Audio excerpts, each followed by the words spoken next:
Okay, guys, we are live. So for those listening at home, welcome to the Dungeon Musings YouTube channel. My name is Kevin Madison, and I will be your friendly game master today.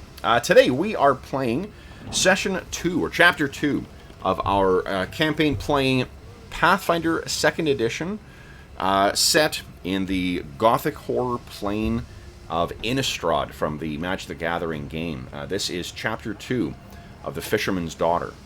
And with me today are the stars of the Pathfinder Innistrad campaign. I'll go the order I've got you guys. We're down a couple players today, but I'll go the order I've got you guys. Tell us who you are and who you're playing. First up is Brandon. Hi, I'm Brandon. I'm playing the one who goes by Donovan, and he is a bard with an alchemist dedication and maybe a little bit of a tad of a chemical dependency. Nice. And next up is Arlen. Hi, I'm Arlen. I'm playing Gallerant, and he's a sword and board fighter until his board gets destroyed, in which case he's just a sword fighter. And last but not least, returning from his illness, is John. Yeah, flu sucks. Hey everyone, I'm John. I'm playing Eutharic. He is a war priest cleric with a paladin, champion dedication, and he is going to be a sword and board healer. Nice. Morning Star. Okay. So, what happened last session, guys? Last session was our introduction to these characters and this world. What do you remember you guys investigating? I will say that our heroes are a group of church-sponsored inquisitors who are... This is, for those who are familiar with the Innistrad setting, the events of this adventure take place before the events of the card game, the expansions. So this is before any of the other planeswalkers get involved. The Church of Avacyn is the church of the land. They are the beacon that holds back the darkness and the creatures that lurk therein. And our heroes are a brave group of monster hunters who set out. And what was your task last time, guys? We found out about the fisherman's daughter. There was a fisherman, and he went out into the sea one time, and there was a great storm, and then he came back, and his wife was dead, but there was a daughter, and the wife hadn't been pregnant, and so there's something funky going on there. And then he died, and the priest took some interest in the daughter, ended up dying, and by that I mean getting killed, probably by the girl, who also killed somebody else on the way to the docks, if I remember, and then took the boat and fled. Yep. And what did you say with the father? The father, he died. Well, he got on a boat and he got off and then Didn't come disappeared. Back. And then now we found his ghost, so he probably did die, but yeah. So he had gone out, just as a refresher, he had gone out to sea, and then it was weeks and weeks and weeks, and he didn't return, and that's why the priest of Avacyn went to go check on the girl, and then he died. Yep. Other people died. And then, so we have been sent by the new priest of Avacyn to go deal with, there's like a lighthouse on an island, that there's weird baleful fires from the lighthouse, and it's causing like shipwrecks and stuff like that too. Yep. And this is where we believe the girl is hiding out, and so we're here to put a stop to that nonsense. Yeah. And then we were sailing along, going about our business, and we found the ghost of the father, who was going about his business. And then we got attacked by an undead shark, and ended up best sentence of any game this week. ended up Still have nightmares. but we lost our two guides, our sailors on the two boats, and we had to get the ghost to help us row the rest of the way to the island through the kind of treacherous rocks and stuff like that. Yep. And then we got here, and we're going to go make a landing, and then these fine gentlemen showed up, and we now are going to have some combat. Yes, they are slowly making their. Some are in the water. Some are still scurrying across the ruined husk or hull of the ship, foundered on the rocks there. And let me see here. Let's get the old initiative tracker up. I'm going to set one of these things aside so I can have my initiative tracker and not have them disappear, because I always end up doing that. Okay. All right, guys. So the let's do this. I think that everyone is using perception for their initiative, unless you guys tell me otherwise. Otherwise, click on your token and click on initiative, please.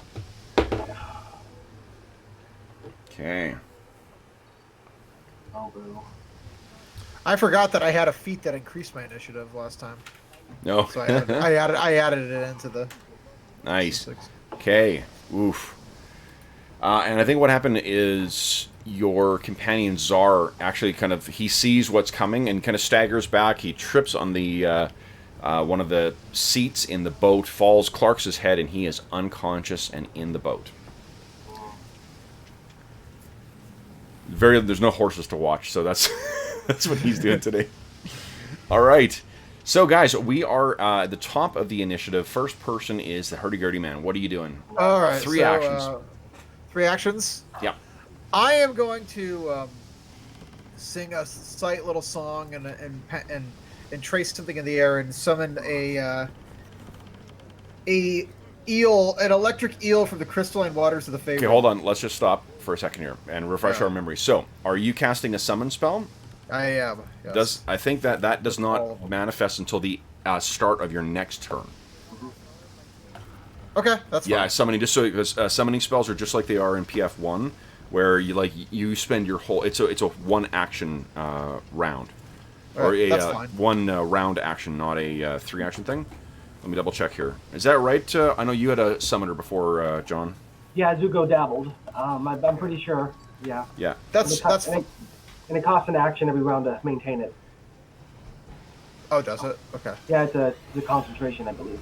Now, hold on. Let me make sure I'm not fucking that up. Does it manifest at the start of the next round, or does it manifest this turn?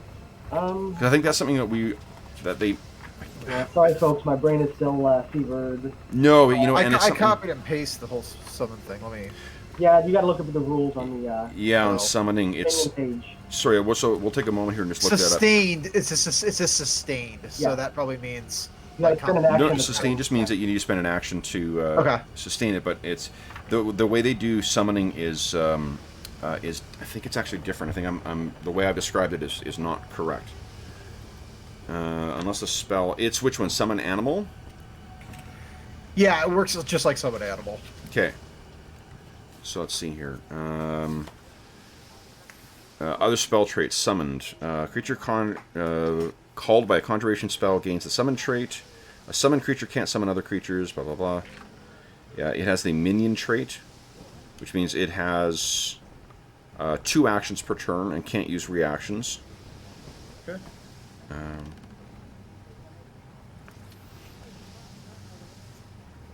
So I think let's see here. What does it say on the summon thing here? Summon animal.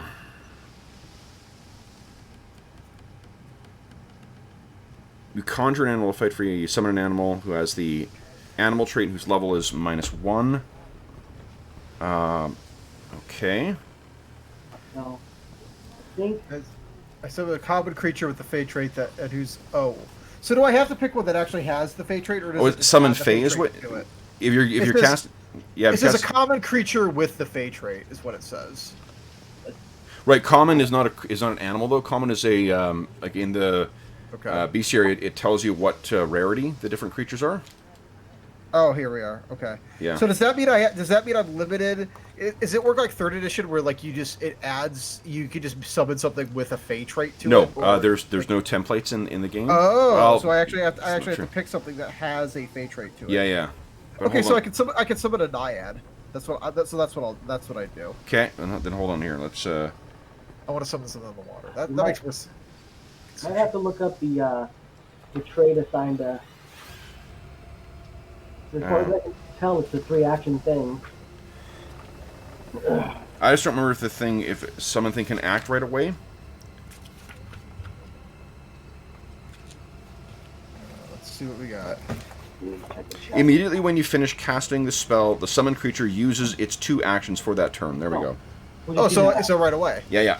Okay. Okay, cool. What page was that on? I'm going to bookmark it. Oh, I've already changed away from the page, sorry. It was in the section that had the traits of the different The spells. spell traits on 301. Yeah. Okay. Okay, and That's what I thought it would be. let's see here. Awesome. Good to know. Okay, and Yeah, that's what I thought it would be, yeah. all right. Now, what creature are you trying to summon here? A naiad, because that's a fey creature. So I'm gonna What? sing to my lady muse. Hold on. What level? So that's a level. I'm casting it at level 2. At level 2, so it's a level 1. I think Naiad is a nymph. Which is Naiad. 240. Okay, I just need to find it in the book here. Okay. Okay. All right, so here, give me a second. I'm going to drop a thing in here. Monsters. There we go. And then I'll turn over control of the Naiad to you. Okay. Let me see if I can find. Well, maybe you have more luck than I did.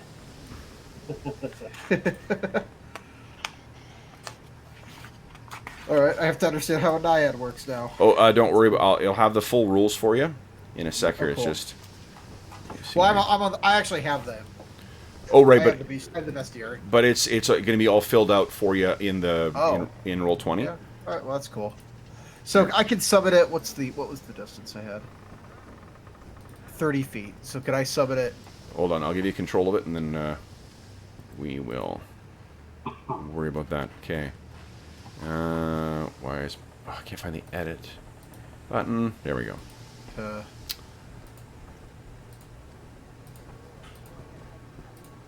Okay. There you go. Take a look in your character tab. You have your Naiad in there now. Okay. I am going to. Oh, Okay. right here. Yep. You go ahead and you should. Can you control the token? I control the token. I don't see the stats or anything. Go under the character tab. Oh. Gotcha. Yep. Yeah, there we you go. Okay. So Okay. it'll just. Let's put it. Where do I want to put it? Here makes sense. Have her block that off. Okay. I like that idea. She can't take reactions though, so.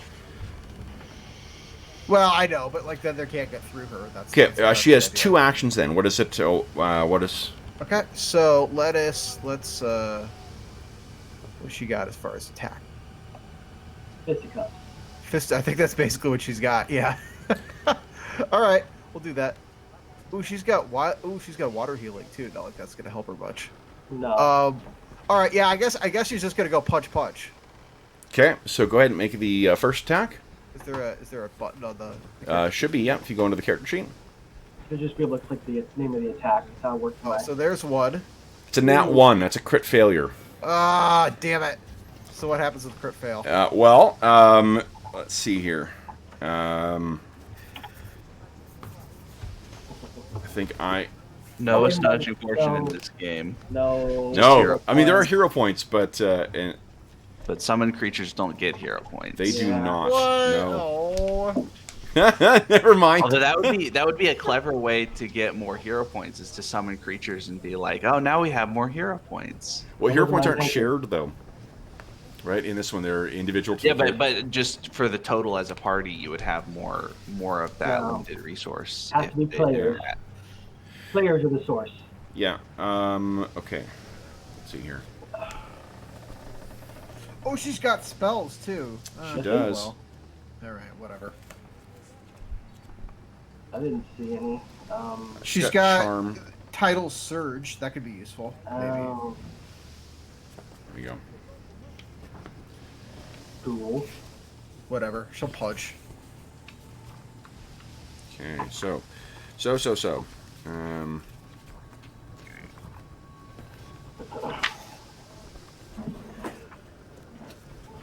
That's crazy how much you forget about the game when you don't run it for. We didn't miss a session, did we?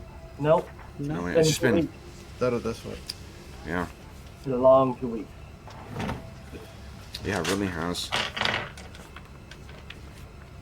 Tell you what, you miss 3 days of work and you start getting, what do they call it? Stir crazy. Oh, yeah, yeah. Actually wanted to go outside today. Mm-hmm. So what I'll do is I'll draw. Actually, I'm gonna ignore it for now. I don't have the fumble cards out. So okay, so that's she misses. I'm gonna give the next attack on her +2 to hit. Go ahead with your second attack. This one's at -5 Okay. because second. I can't. No, it's agile yeah. -4. -4. Okay. So 12 total. I think it would be right. Okay, so she it'd be manifests 12. out of the water, and she's slashing, thrashing at these things, but she's more of a lover than a fighter, it seems. Galorant, your turn. What are you doing? All right, so I was rowing, so I'm gonna row backwards now Okay. for one move to try to connect up our boats, Okay. or at least get them next to each other. Okay. There we go. There we go. Okay. And then I am letting go of the oars, grabbing my sword in one hand and my shield in the other, and that's my 3 actions. Yes. Okay. Then Eutheric, what are you doing? I do really like how intuitive the 3-action economy is. Yeah, Eutheric he's just looking around. He's like, this is going to be bad. Yeah. So I'm going to do a 2nd level heal spell to channel all 3 actions. Okay. And I wrote a little blurb so when he does it. Okay. So I'll just cast it. I'll say it first just for effect. Sure. He's Hold on, he's trying to say you want to put some role-playing in our role-playing game? John, Yes. it's madness. Yeah, Eutheric bellows out. He says, Avacyn, grant me your wisdom. Acroma, grant me your might. Banish these corrupted creatures from us with your holy light. Okay. Yeah, it rhymes too. Whoosh. Okay, so let's see here. What is the... Donovan's applauding. Let me double check that I did a 3-action one, so it should be 2d8. Yeah, that's right. Yes, So, the only one it would matter was whether, not the... it's whether you cast as a 1st or 2nd level spell. yeah, 2nd level. Yeah, yeah. Second level, okay. All right, so then how many of those things are caught in your burst? I believe I had everybody but these 2 within my range. So, Well, hold on, the range is 30 feet, right? I see Yep. that one says 35, so... yeah, that one's 35. That one's these 2 are not affected. Those 2 are not affected. Okay, so otherwise. So let me roll. I'll go around the table here. So, get my dice tray up. All right, 1. What is their fort bonus? Fort bonus is +4. Okay, so you got 1 success. Fail. Wow. Fail. Fail. Fail. Fail. Oop. Fail. Success. Success. Oh, Success. stop rolling high. Yeah, the last batch were 17, 18, 19. So these guys take they take half damage on success or no damage? Half damage. Half damage. Okay, so your total damage is 9.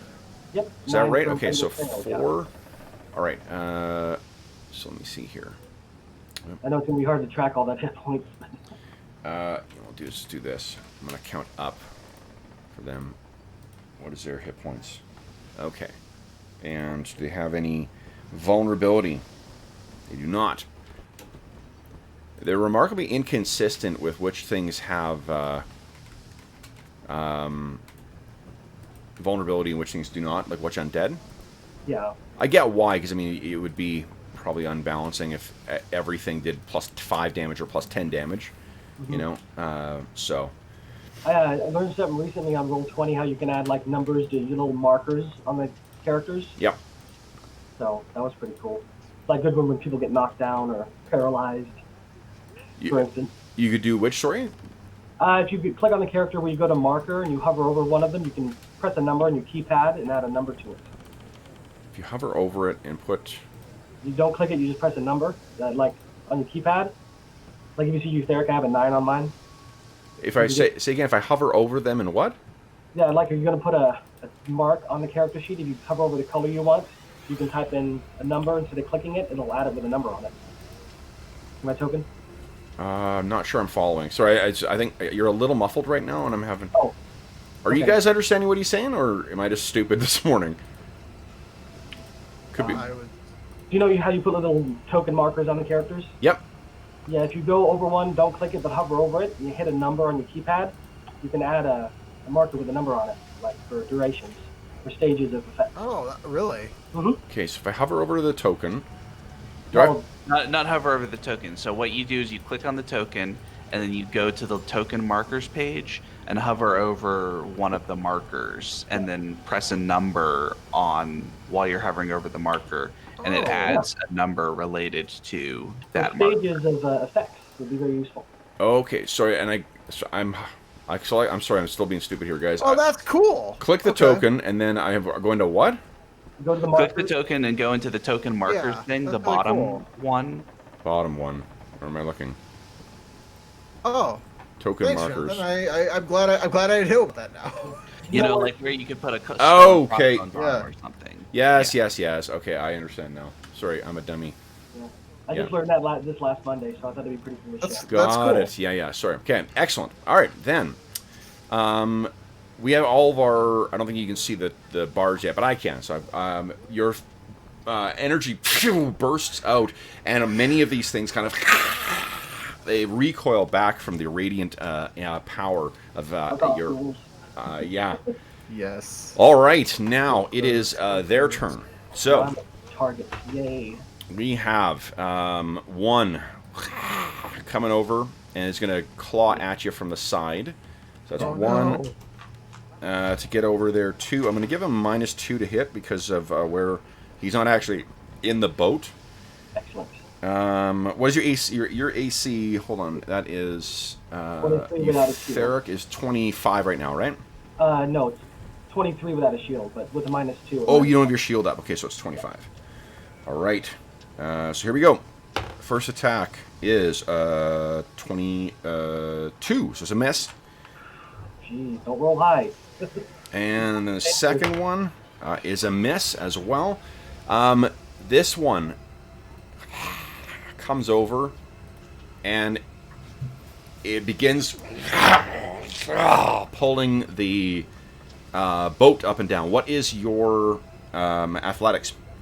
Athletics is an 8 right now. An 8? Okay, so it's 18. Oh boy. Be higher if I didn't have armor on. Okay, so you are pulled over to the side. And then he's going to try again. He gets -5 on this one. Does not succeed, but that's it for him. And then another one's going to come over, and he's actually going to climb up onto here, and then he moves in to engage with you. Okay, so it gets one attack on me. Great. This is So, gonna be fun. Yay. Well, he doesn't. He actually can't attack. I've used all my actions. One to swim Oh. over, one to climb out, and then one to move over. So is this one as well. And then this one is going to come over and is also going to try and knock you in. Oh no. Oh no! I don't like that. So, I need you to give me... Second here. What is the reaction? It's going to be the boat equivalent of grabbing a ledge here. Is it a reaction? Yeah, it is. I'm gonna forgo that. I got a spell that's a reaction that will keep me from drowning. Okay, but will it keep you from sinking? No. You So wanna- you'll just be like Yeah, 'cause I'm on the not- bottom of the water. Yeah, like you'll fall in. You long. may be able to breathe, but you're gonna, this is not as deep as open ocean, but it's still pretty Okay. fucking deep here. Okay. Your call. I mean, if you have something that can keep you alive, it just, you falling into the water and sinking. Think about, even tactically speaking, if you do survive it, right, and you are able to breathe underwater, how do you get out of that? How do you extricate yourself? How do you communicate to the rest of your allies that you're still alive? I'd have to get out. That's what I'd have to do. So, do you want to take the reaction to do that then instead, to grab a ledge? I suppose it'd be the smart thing to do. I don't know if I can cast while I'm underwater, because I know falling in is almost a death sentence if I don't do this. I think you can. Like, there's no restrictions. There's other things that happen to you when it's Yeah, when you're underwater? It's a verbal spell, though. So. Well, you don't need to be heard by anyone. You just need to speak it, is all. So Okay. I don't think it interferes with your ability to I'll cast. try and catch them. Okay. Okay. So then let's see here. Catch a ledge is where is it here?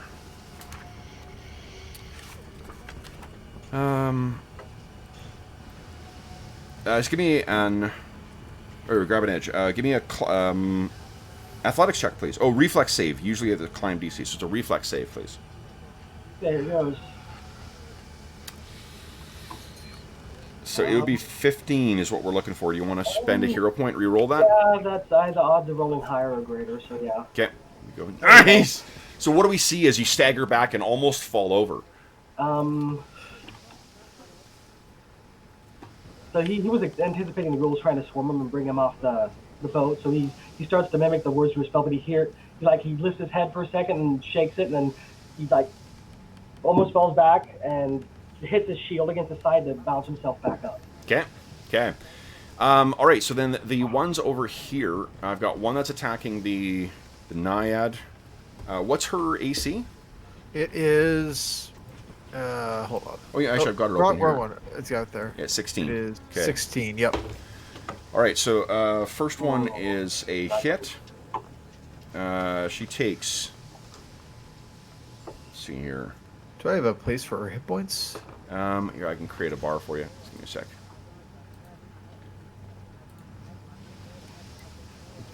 What she got? Here we go. I guess I could just look at the book, but There we go. There you are. She's got a hit point bar now. oh, that's it. All right. So Well, what did she suffer? I'm just rolling damage right now. Okay. She suffers only 3 points of damage, but she does have to make a fortitude save for me, please. Fortitude save. That should be able to click right. Yeah, I should be able to click right on the token or the character sheet.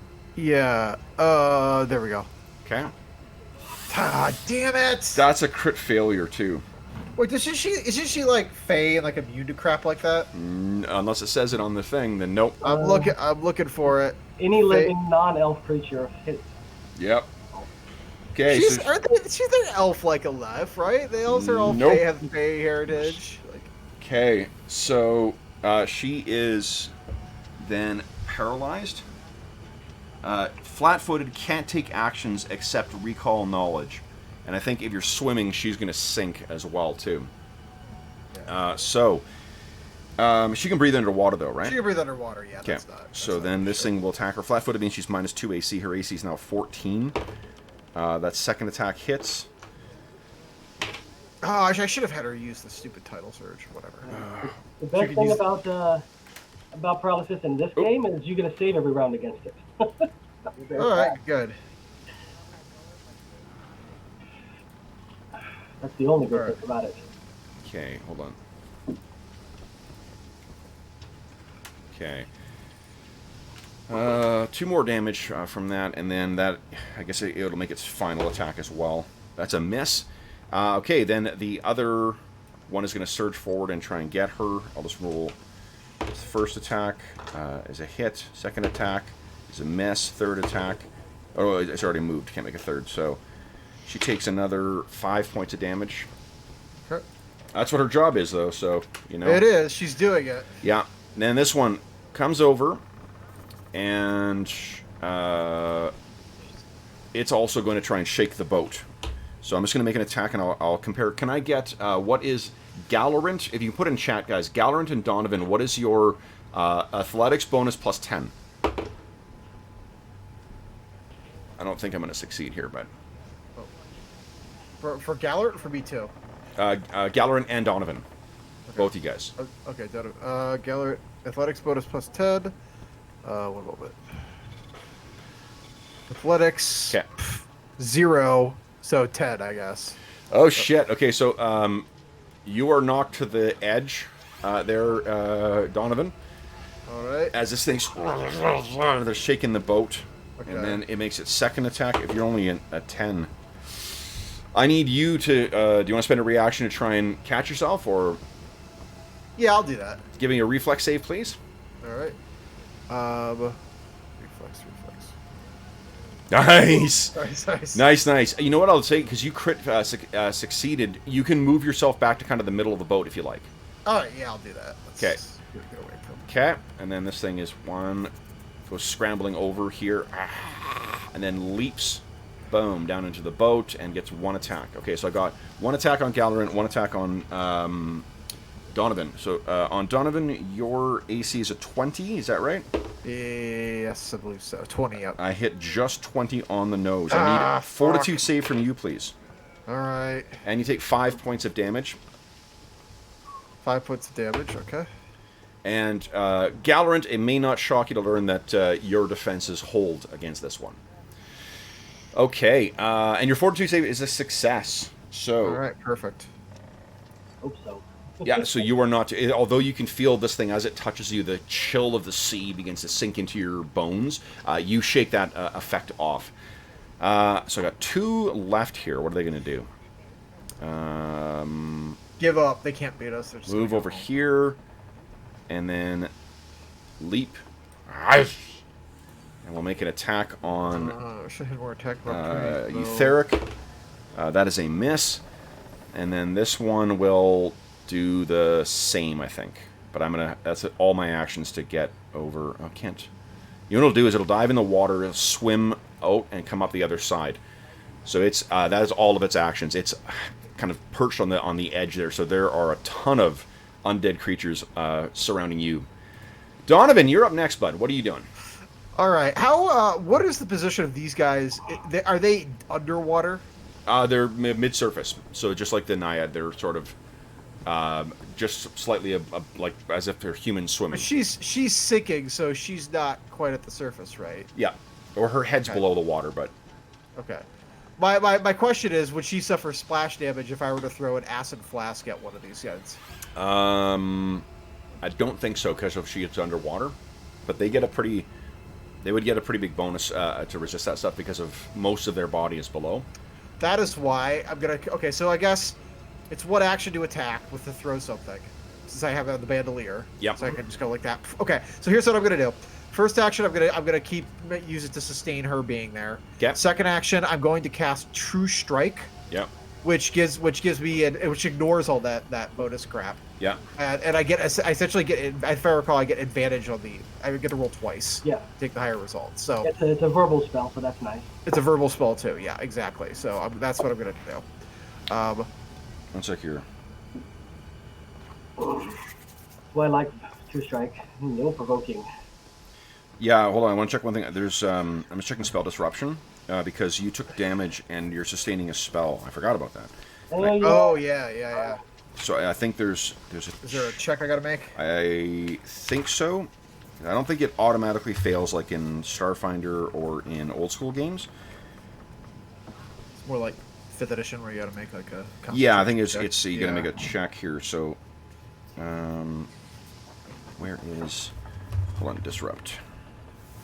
For those listening at home, forgive us. It's been a while since we've run PF2 on a regular basis, so just looking up some disrupt spells. 303 it says. Okay.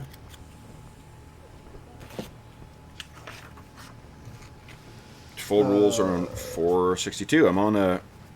I can hyperlink hunt through my book. Oh, forgive me, when I cast my heal spell, it should have healed Gallerant and Hurdy-Gurdy Man that extra 9 as well, if that didn't occur to anybody. Oh, I will add mine. Oh, but you did that. You did that before I got hurt, Yeah, though. Yeah, before you you were got her, so full you were health, at full, yeah. but I get a little. I was full bit. health, but yeah, you'll get some use out of it. All right. Okay, so Ex Fever Brain. Still coming back. 303. Let's see here. 3 of. It's really not. So like if you're in the middle of doing Disrupted lost bones. a 3 action thing, then it disrupts you. But boy. Sustain a spell. Hold on, here it is. 304.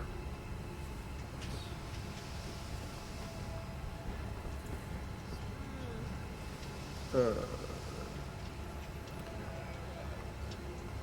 it doesn't say anything If you're Oh, so if the sustain a spell action is disrupted, the spell ends immediately, and these things did not do that. So taking damage while you're sustaining a spell doesn't affect your spells in PF2. Sorry, okay, and now we looked it up. We won't have to look it up again. Okay. Donovan, go ahead. What are you doing? Okay. So you drew your thing. All right, so yeah, sustaining the spell, Yep. and casting True Strike, and, Yep. then I'm gonna throw my Acid Flask at these in the hopes of getting this one, and then probably splash damage with that one. So, Sounds good. Go ahead and make your attack roll. let's do that. That's the first attack, and then for advantage, just for the sake of it. Okay. That so is, 23, yeah, that's a whatever, big okay. hit. Okay, so then Okay. 1 damage on Does- that thing. Yep, and 1 on this one for the splash. Okay. I Wait a believe. minute. So that. Sure, that's the random. It says 1d1 is what you rolled. Yeah, I couldn't get it to just say 1. So I did on the damage thing, so it says 1d1. That's why Okay. it says that. All right. So that splashes. So yeah, because it's just 1 damage, and then it's the 1d6 persistent acid. yeah, the persistent is Which what I should- really does damage. Yeah, Okay. gotcha. I know that's what I figured. Okay. So does this guy is the other guy the splash? Is he going to get persistent damage too? They're gonna. I mean, they may be able to just go under the water and get rid of it. So, Yeah. That's not how acid works. magic acid. What are you gonna do? Cause it's a spray. Technically, so the way you're using your attacks, that's not how acid works either. So let's not split hairs. Hey, this bit of the unreality is the stuff I don't like. I'm keeping the rest of the unreality. Have you done all your actions? That second one actually is a miss anyway. That's all. Yeah, it's a -5. So. Oh no, the second one was just his reroll if he missed. No, that Oh. was my advantage thing. Oh, okay, I see. Yeah. And why do you have that? True strike. True strike. Because I cast True Strike, it gives me advantage, and then it ignores all Got the it. cover bonuses Okay. and stuff like that. Okay. Then let's see here. Then it's Gallerant. What are you doing? All right, so this one is still in the water, right? Yes. So you're gonna have. Okay. Well, it would have partial cover, but you'd also have your height advantage. So it's net of no modifier to attack it. So specifically, I have an attack that allows me to attack 2 adjacent enemies, but I don't think they're actually adjacent. Yep, I'd without count those as adjacent. water. Okay. Yeah, Well, then I will do a swipe on the 2 that are next to me. Okay. Fuck him up, Gallerant. All right. Striking bastard sword. 24. That is a hit. So, and how does that? It just you compare it with the AC of both of them and resolve damage on both of them Nice. separately. Okay, so it's a massive hit on the first one and on the second one. Like you nearly cleave them apart. It's only by virtue of the undead horror that animates them that keeps these things moving. So these are just an unbelievably terrible wound that you've inflicted on both of them, and they're still like going forward to try and get you. All right, that took 2 actions. I'm going to make. No, I'm going to raise my shield. Raise your shield as the last one. Okay. Third attack. Eutheric, what are you doing? Eutheric looks around. He's surrounded by all these things. He gets this battle, like, look in his face. He's like, all right, bring on death if it has to happen. And he raises his shield and just starts smacking them around him. Nice. Okay. He just screams out in rage. Okay. Go ahead. First one, I'm going to try and get the boat rocker in its Okay. sleeve. The boat rocker will be to your on the other side. That the one that's over there is on. Yeah, whichever one rocker. Yeah. Okay. So that is a yes. That is a hit. Okay, 12 damage. 12 damage. Okay. So, you cave in part of its skull, but it's still like moving the boat up and down. Okay, and program this one in with the -5 already. I'm going to try and hit him again. So, Okay. second strike. 19, yes. 19. That is a hit. Okay, so this thing, you cave its head in completely, and it sloughs off the side, and its He body. throws it back and yells. He says, "Come on, you undead freaks!" Okay, nice. All right. Speaking of the undead freaks, so this thing is going to crawl up onto the side, and then it has 2 attacks on you. Let's get these out of the way here. Eutheric, you didn't raise your shield, so your current AC is I did. You did. Okay, great. So you got a 25. Good call. Okay, so the first one, I have 1, 2, 3, 4, 5 ghouls attacking you. So the first attacks, let's see here. There is no hits on the first round. Nice. Second attacks. First of all, just like, ah! Let's see here. I do have 1 attack, or 1 hit. You take only 2 points of damage, but I do need a fortitude save from He's you. going to snap his shield into place and try to block it. Okay. So your reaction is shield block. Yes. Okay. So that, I think it absorbs all the damage then, right? And it's got a hardness of 8. Hardness of 8. Okay, so then, yeah, then you take no damage, shield takes no damage. Okay. All right. And then I have 3rd attack on some of these. Go for it. This is a brutal. I need like a nat 20 to hit within them, and I do not get any nat 20s. I know, sometimes you do. I know. Okay, then the ones that are in the water, I've got 2 that are attacking the Naiad first. That is 1 hit. Naiad takes another 3 points of damage. Damn it. Then the second attack, no hits. 3rd attacks, both hit. What? I know. It's bullshit. Bullshit. You gotta get that Triceratops summoned creature next time. This was my experience with a summoner. I got rid of it quickly. The Triceratops in the water.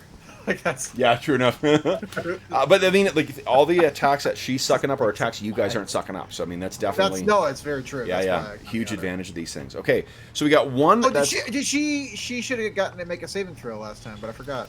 Can I yeah. go? Yeah, at the end of her turn, yeah. Okay. Oh. Can I make it at Nope. the end of their turn? You forgot about it. You summon creatures is adding another thing to track in the game. If you're not tracking That's it. true. No, that's true. It's not your. Yep. Yep.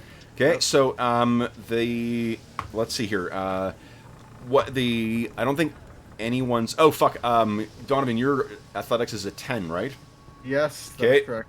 You are shaking to the side again. Okay. Galorant, you are steady as fucking steel here. It shakes it again. That does not. Minus 5 is an 8 plus. Donovan, I need a reaction from you again, please. All right, that's fair. My reflexes are pretty good. Okay. Good. Nice, nat 20. Once again. Now, do you want to position yourself here, or do you want to go back 1, so that you're? I don't want to be back. Well. If you roll that good, he should I guess there's no- flip onto the island. Can I jump on the island? Yeah, can I jump on the island? It is a nat 20 and a crit. Why don't you give me an athletics check? Oh well, that's not very high. Let's see how that works. I'll do it just because. Okay. No. Can I spend an astonishing fortune? Do you have a hero point left? I do. You didn't spend one yet, right? I didn't spend one. No, so then I'll go right use, ahead. I'm going to use an astonishing fortune. Yeah. Yeah. Yeah, I can see rocking the boat. He gets knocked So back, like, stumbles, shit! and he kicks off, and it launches it. Yeah, exactly. Okay, so mark your hero point off, All right. and you've left your. Galorant, you got this. All right. So this one's gonna have to waste an action moving in. I have 2 first attacks on Galorant, and your AC is a 15 right now, or 25. One of them actually hits. Do you want to interpose your shield? I do. Okay. So your shield, it doesn't even get past a hardness. Well, also, I get to push the one who hit me away 5 feet because I've got a feat for that. Oh, nice. Do you have to make a test on that, or? No, I just get to do it automatically when I interpose my shield, as long as they're my size or smaller. Okay. So well, I guess here let's do this. I'm gonna random. Evens, it's the one on the left. Odds, it's the one on the right. Odds, the one on the right. Yeah. So the one that I push back, which means he has to spend another action to get back in. So they only get a second attack on you. Only a nat 20 will hit, and there's no nat 20s. Okay. So that is it for the ghouls. Next up is Donovan, who's now All right. claimed this So the island first- as his own. Yeah. So the first thing I'm going to sustain the action, and can I just do the Naiad thing right now so I don't forget about it? The save? Yeah, the Naiad save. Yeah, go ahead. That's a fortitude save. Fort save, yes. Doesn't do it. No. Okay. All right. So then. You have 2 more actions. Okay. So 2 more actions. Oh, she can't do that. Let's see what I got now. I was gonna do some tidal waving, but that didn't work. All right, so let's do a. It's helpful for you saying what you're not going to do. What we are more curious of is what you are going to do. Exactly, yeah. No, I am not going to do this. I'm not going to fly a 747. I am not going to. Shush. I am going to. Can I guess what does shield do? Oh, I didn't write that. You casting shield? I was going to, but tell you what. Let's do the. I'm going to inspire courage. How far? What's the range on that? 60 feet, so I can get both of you. Okay. So I will. Look, I don't. Never mind. I can't think of anything. Okay. something about referencing. Look how it's just. You it's guys have this. Jump As away for minutes. We made it. Okay. And then I will. Okay, so that's 2. And then I will do. Shit. Hold on. Let me just look up. That's the one spell I forgot to write in. Okay, you only have one more action left. What are you... I know. I'm thinking because of shields, I think it's just one action. So Yeah. I might just do that. Yep, just one action. Yeah, I'll just do it's just cast shield. Okay, so shield is Yep. up now. All right, then Gallerin, what are you doing? I'm gonna do about like last time. I'm gonna swipe at these guys. Okay. Do-do-do-do. Go, come on. Yeah. Whoa, that's a crit. So what does it look like as you kill both of them in one fine swoop? Well, I think the one on the edge, he sort of pops his head up, and I think, oh, this would be a perfect time to just decapitate both of them. Yeah. So an upward strike and both of them are gone. You have one more action. And then I'm going to raise my shield. Okay, and then you spin around against the other one. Eutheric, what are you doing? Eutheric is losing himself in a battle rage. He just gets his shield back up and just starts swinging again. Is there any in the water near him? There is one in the water still. He's going to target that one first because he does not want to get thrown into the water. Yeah, yeah. So first strike. That is a hit. 12 damage. Okay. I hope he took damage before, but I don't know. That's not enough to take it down, unfortunately. Well, finish him off with a second strike. Okay. 6 damage. That is enough to do that. He throws his head back and bring it on! Okay. And then you're raising a shield with the last one? Yep. Okay. So I have some bad news for you. These enemies know how to act together. Yeah. So this one comes scrambling up. I have 1, 2, 3, 4 that are going to aid. Okay. 1, 2, 3 successes. I get +6 to my check. They're going to try and bury you into the water. That is a success. So you can, as a reaction, try and grab the side. I'm Or you not want sure if I'm not sure that's going to help me though. If they got a hold on me, they're going to bear me in anyway. Well, I'm telling you, this is what your save can do. Is can prevent you from falling off. Okay. Yeah, if you want. If you want to go in the water, that's fine. They're not going to do any damage to you, but you are going to be borne into the water otherwise. Anytime, so mechanically, John, the way I'm ruling is if you were being thrown off the ledge. Even if you were being bull rushed off a ledge, you're always allowed to do that grab an edge thing. Okay. Yeah, I'm going to try to stay on. Just plant my feet and push back. Okay, give us a... Oh, you know what time it is, guys? It has been an hour. So everyone gets a hero point. I need it if I need it. So let's see how your roll is. Ah! Nice! Fuck off, ghouls! That's actually a crit. So what is it? Do you have another effect you want to do? You mean just descriptive? Yeah. Yeah, so he sees them coming, he just plants his feet, and then as they all rush him, his shield just glows with blinding light and just pushes back with his face and Okay. pushes back. Nice. He goes, So Rah! I'll let you. What I'll do is I will let you reposition right here. So you're right in the middle of the boat. It's gonna be harder for them to push you right over the edge. All right, Donovan, what are you doing? Okay, so Oh, wait 1 second. I got 2 attacks on, or I got some attacks on your Naiad. Oh, my naiads. That's 1 hit, Yeah, it's probably dead. and it is dead. Oh, which means this one can then swim 1, 2. So it moves up into the boat. I get 1 attack on Gallerant, and then this one will move up, and it's going to shake. But it gets a huge penalty. So I think I need a nat 20 to actually... Nope. And then the one attacking you, Gallerant, your AC is a 25. That is not hit. Okay. Sorry, Donovan, your turn. What are you doing? Okay. So that didn't work. I guess I could summon up another one. But... If you want to sustain your shield, you need to spend an action doing that. Okay. Maybe. Let's go with... God. I have a lot of utility spells. I probably should have taken some more. Whatever. Hell with it. Let's do, who would benefit more from haste? I'm trying to think. You look surrounded over here. Yeah, that would be true. All right, I'm gonna cast haste. Okay. On Eutheric. Click on it. That's 2 actions, so I believe I can do that. Oh, 30 feet. Maybe I can't do that. I'm within. I think he's within 30 feet.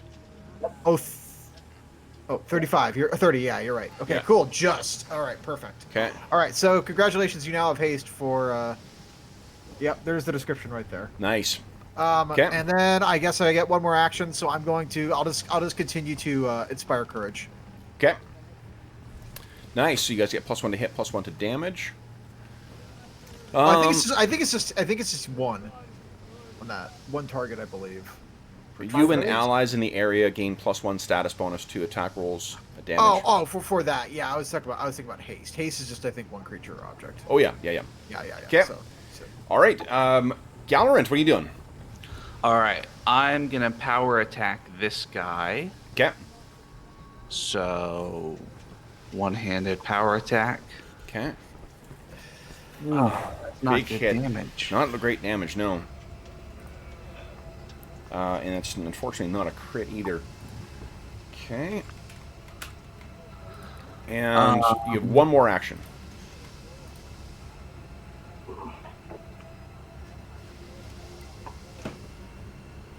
Okay. Do you raise a shield or do you try and... No, I'm gonna go for it. I'm gonna do -10 on this roll. Okay. You're adding the +1, right? Well, okay, -9. -9 is a 19. That's a hit. Nice. So you try and you put all of your strength into one thing. You hit this thing and it staggers back and kind of, and you're like, and then on a backswing, take it down. Okay. Nice. Eutheric, what are you doing? He's getting like caught in the battle. He's not thinking anymore. He's just attacking. Okay. So how does quickened work with making multiple attacks? It's still second. Still penalty. Yeah, that's the way it's kind of balanced in this edition. I don't even know how that works. What is the quickened edition? I looked it up. It just gives you an extra action at the start of your round. Yeah. Oh, that's cool. Let's see. So you can do another spell. It allows him to also raise his shield without suffering, and still be able to attack. Oh, that's a good point. Yeah. Have I noticed any of these making attacks of opportunity? Say again? Have I noticed any of them making attacks of opportunity? Not yet. I mean, you haven't done anything to incur it, but... It's true. But no, he's just gonna hit, raise his shield, and then... Yeah, we'll try that. First, quickened action, he's gonna strike at them. I'm gonna go for... Let me get the one at the head here. Yep. Just in case Gallerant finishes his guys and... It is flanking you right now, so that's definitely hurting your AC. First strike. Okay, here we go. Boom, big hit. That's actually a crit, so that kills that one outright. Okay. Then I'm going to go for this one. Okay. And second strike with a +1 is 14. It's a miss. Eutheric's feeling it though. He's going to spend a hero point. He wants to hit that thing. Okay. Okay. 24. That's a hit. It's not a lot of damage, unfortunately. Okay. Let me subtract my hero point. You have 2 more actions still. One is to raise shield, you said? 2 strengths. He's going to raise his shield. Nobody's got quickened? Yeah, Oh, right. Yeah. And then he's going to step here. Okay. Sounds good. Oof, right to the edge. Okay. Ghouly ghoul time. All right, so first thing the ghoul's going to do is shake. What is your athletics again, Eutheric? Oh, with plus 10? Plus 10? Okay. 18. 18. It actually succeeds. Sorry, I rolled quite well on that one. So you, and because you're right at the edge, I need you to make either fall in the water or make your ledge check. Well, my goddess is looking after me, so damn. Oh no! Okay. You spent that hero point. So you guys, you look over Gallery and you spin around to do it, and you see Eutheric fall over the side. And as he falls back, he reactions. He calls out air bubble and around his head, and he falls in the water. No, because you use your reaction to try and catch the ledge. Oh, I did. Yeah. I didn't want to do it. Okay. I hold my breath. This thing lets go, and it tries to grab you. Does not succeed, but it's following you down. These things are going to plunge into the water. I'm going to say you're 5 feet down right now, so they're going to have to spend actions to go after you. I'm going to sink fast. Yes. Okay, and then it is, let's say I've got 3 attacks on you at full rate. One of them hits. Not a crit, but just a hit. You take 5 points of damage. I cannot interpose a shield because I use my reaction. Nope. And I need a fort save from you, please. Okay. Fort save. Nice. No paralysis. Your god is looking out for you, just in an indirect way, it seems. And let me just make one change here, because I've got that in my display. I've got the bar. Oh, no, hold on. Headers, bottom overlapping. There we go. Over your health. Then I've got one more round of attacks, but it's going to be very hard to hit you. Your AC is currently... You are sinking, so you're flat-footed. Okay. I didn't have my shield up. So yeah, so you're 23. Okay, and... Oh shit, one of those might hit. No, it won't. It's a miss. Okay, so they're all clambering away at you, but you're kind of like... As you're sinking down into the cold water. Let's quickly remind ourselves how you hold breath... how to hold your breath in this as well. Because I actually like the holding breath rules in this. I have no idea. Unless they changed them since the playtest, which actually I think they might have, it was cool because you had like a budget of actions you could take before you ran out of breath, and then like the more active, the more things you did, the faster you would exhaust those, which was pretty cool. We had one session that was effectively them trying to get out of a pit of quicksand. Aquatic combat, here we go. Drowning. You can hold your breath for a number of rounds equal to 5 plus your constitution modifier. Reduce your remaining air by 1 round at the end of each of your turns, or by 2 if you attacked or cast any spells that turn. You also lose 1 round of air each time you're critically hit or you critically fail a save against a damaging effect. If you speak, including casting spells with verbal components, you lose all remaining air. Holy shit. Good thing I have air bubble. Yeah. Shit. Okay, so you, what's your con modifier? 2, so I have 7 rounds. Cool, we can take advantage of that cool numbering thing you were talking about now. Mm-hmm. So you got 7 rounds on your air left. Blue modifier. Yeah, you're flat-footed unless you have a swim speed. You gain resistance 5 to acid and fire. That's where I was thinking about that before.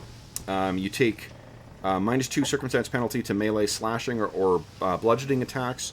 Ranged attacks that deal bludgeoning or slashing automatically fail. Can't cast fire spells or use actions with the fire trait underwater, and that's it. And then it says any... Yeah, go ahead. A quick question now. What damage type are these ghouls' claws? Are they piercing? They are...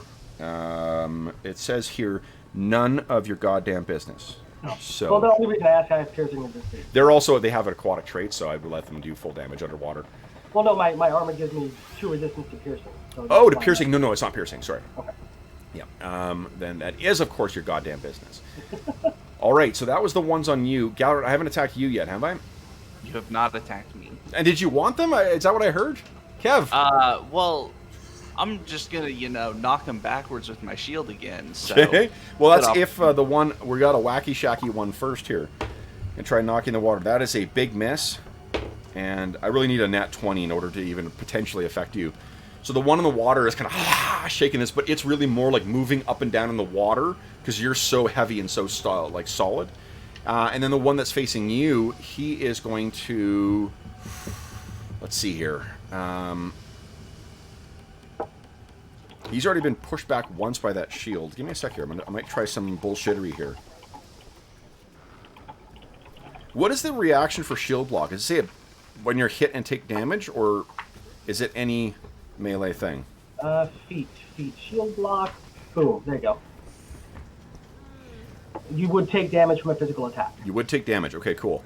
That means I can try and disarm you. And you cannot try and block that. So let's see how this works. All right, disarm.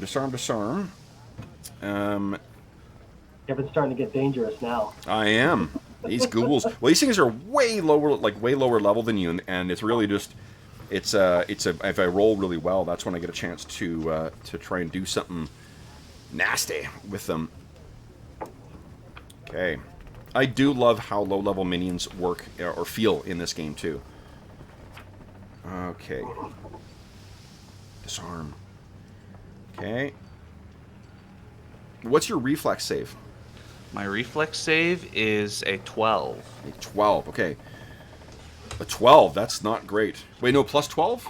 Yeah, plus 12. Oh, plus 12, that is good. That is very good. So 22. Oh, you meant, yeah, the 10 DC. plus. Yeah. Yeah. Okay. I was just saying, like, you got a plus 2? 22. How the hell did you manage that? Yeah, my reflex save happens to be my weak point. Okay, so this thing's going to try and yank your shield away. Let's see. That is not going to be good enough. So it kind of, like, its claws go on it. I'll try that again. -5. I really need a nat 20 here. I do not get a nat 20. And then its final action will be to just... Actually, fuck it. I'll do it a final time. I'll let you make an attack of opportunity on it. All right. Oh, no. It's just crit fail means it is flat-footed. So you get basically +2 to hit on it as well. So this thing is trying its damnedest to try and get the shield from you. And you finally kind of push this thing off. And it sort of staggers back.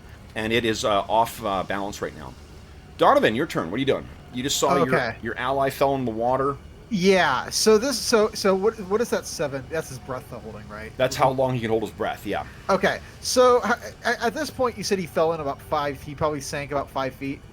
Yeah, he's definitely underwater, and it's. And how deep is the water? Is the water here no idea. more than 15 feet deep? This is black. You can't see the bottom of it. Okay. Well, here's what I'm gonna do. If I attempt to summon a summon spell to a place where they can't be summoned, does that you need line of sight. negate it? Yeah, you need line of sight. No, but I'm saying if I want to summon it underwater, I can't do that. You need line of sight, so Okay. you cannot see through this water. It's pitch black, so I can't see in the water. Correct. Gotcha. All right. Then what I'm going to do, I guess. Right, remember, it's nighttime when you guys arrived here too, so it's. That's true. Yeah. Okay. Yeah, I will. I'll put him here for the time being. You're summoning another naiad? I'm gonna whisper. I'm saying, "Lady of the Water, so I'll make this up to you, I promise." And then I'm gonna summon another naiad. Okay. Right here, right where I was. Yeah, right here. Right there. Okay. And more like here. So I don't want to right next to that Okay. thing. So she has 2 actions automatically. Yes, she does. The first action. Ooh, but she like. What's she gonna be? What does she got? Like, does she have like low light vision or something? She has low light vision. Okay, so if she went underwater, can she see? She can seek and try and see him. So that's an action. Okay, so she's gonna go. So she's gonna go underwater. The idea is she's gonna cast tidal wave to push him up on the boat. That's what I'm gonna try to do. When I get to, but she has to find him first, I assume, right? Hold on. That's a spell? Tidal wave is one of her. It takes an action. Tidal surge, you mean? It's a primal innate spell. Tidal surge. Okay. It moves a creature. I can. Yeah. Yeah. To move the creature, either you Any move sort of direction of 5 water. feet in any direction along the ground, or 10 feet in any direction through a body of water. Yeah. Very so, good. Yeah. So the idea is I'm going to use that to push him up when I can. But Okay, so the first I think thing- I've got to find him first. Yes, right? exactly. So give me a perception check from her, please. Okay. Perception check. Yeah. Let's see. Oh, I didn't. Oh yeah. You put him in here. Yeah. All right. Did I get that out? Oh, there it is. Sorry. It's okay. It seems like it's doing this thing all the time where it's like making them small. Oh, it's like turning them into like, I don't know. The description box isn't clicked on, I think. That's why it's doing it. Ah, okay. All right. So where's my naiad? Where'd she go? Can't find my naiad box. There you go. Yeah, I know. I'm clicking on the naiad, but it's not popping up. I don't know what happened. Oh, it's like, yeah, it's minimizing. It's doing this weird. I don't think it's supposed to be. If you're double clicking on the bar, that's what's minimizing it. Okay, gotcha. Here, Gotcha. I'll just roll. Okay, so perception check. Oh, thank you. Okay. That is not good enough. All right. Okay, so she's she could spend another action to seek. There's no multi-attack penalty for it. She could just I'll just do that. I'll just do another one. Okay, can you click on it now? Can you see it? And can I just click on the initiative? That's perception. So. Yes. Okay.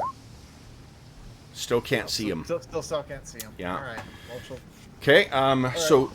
that's you, Gallerant. What are you doing? All right, I'm gonna do a regular attack against this guy to start with. Okay. Oh. That is a hit though, and that is enough because you're do a shit ton of damage. Slat and murder that thing. All right, regular attack on the one below me. Okay, go ahead. So this is -5. That's probably still a not hit. enough. Oh, it's a nat 1 though. No, nat 1 is always a miss. Okay. Oh, where are my fumble cards?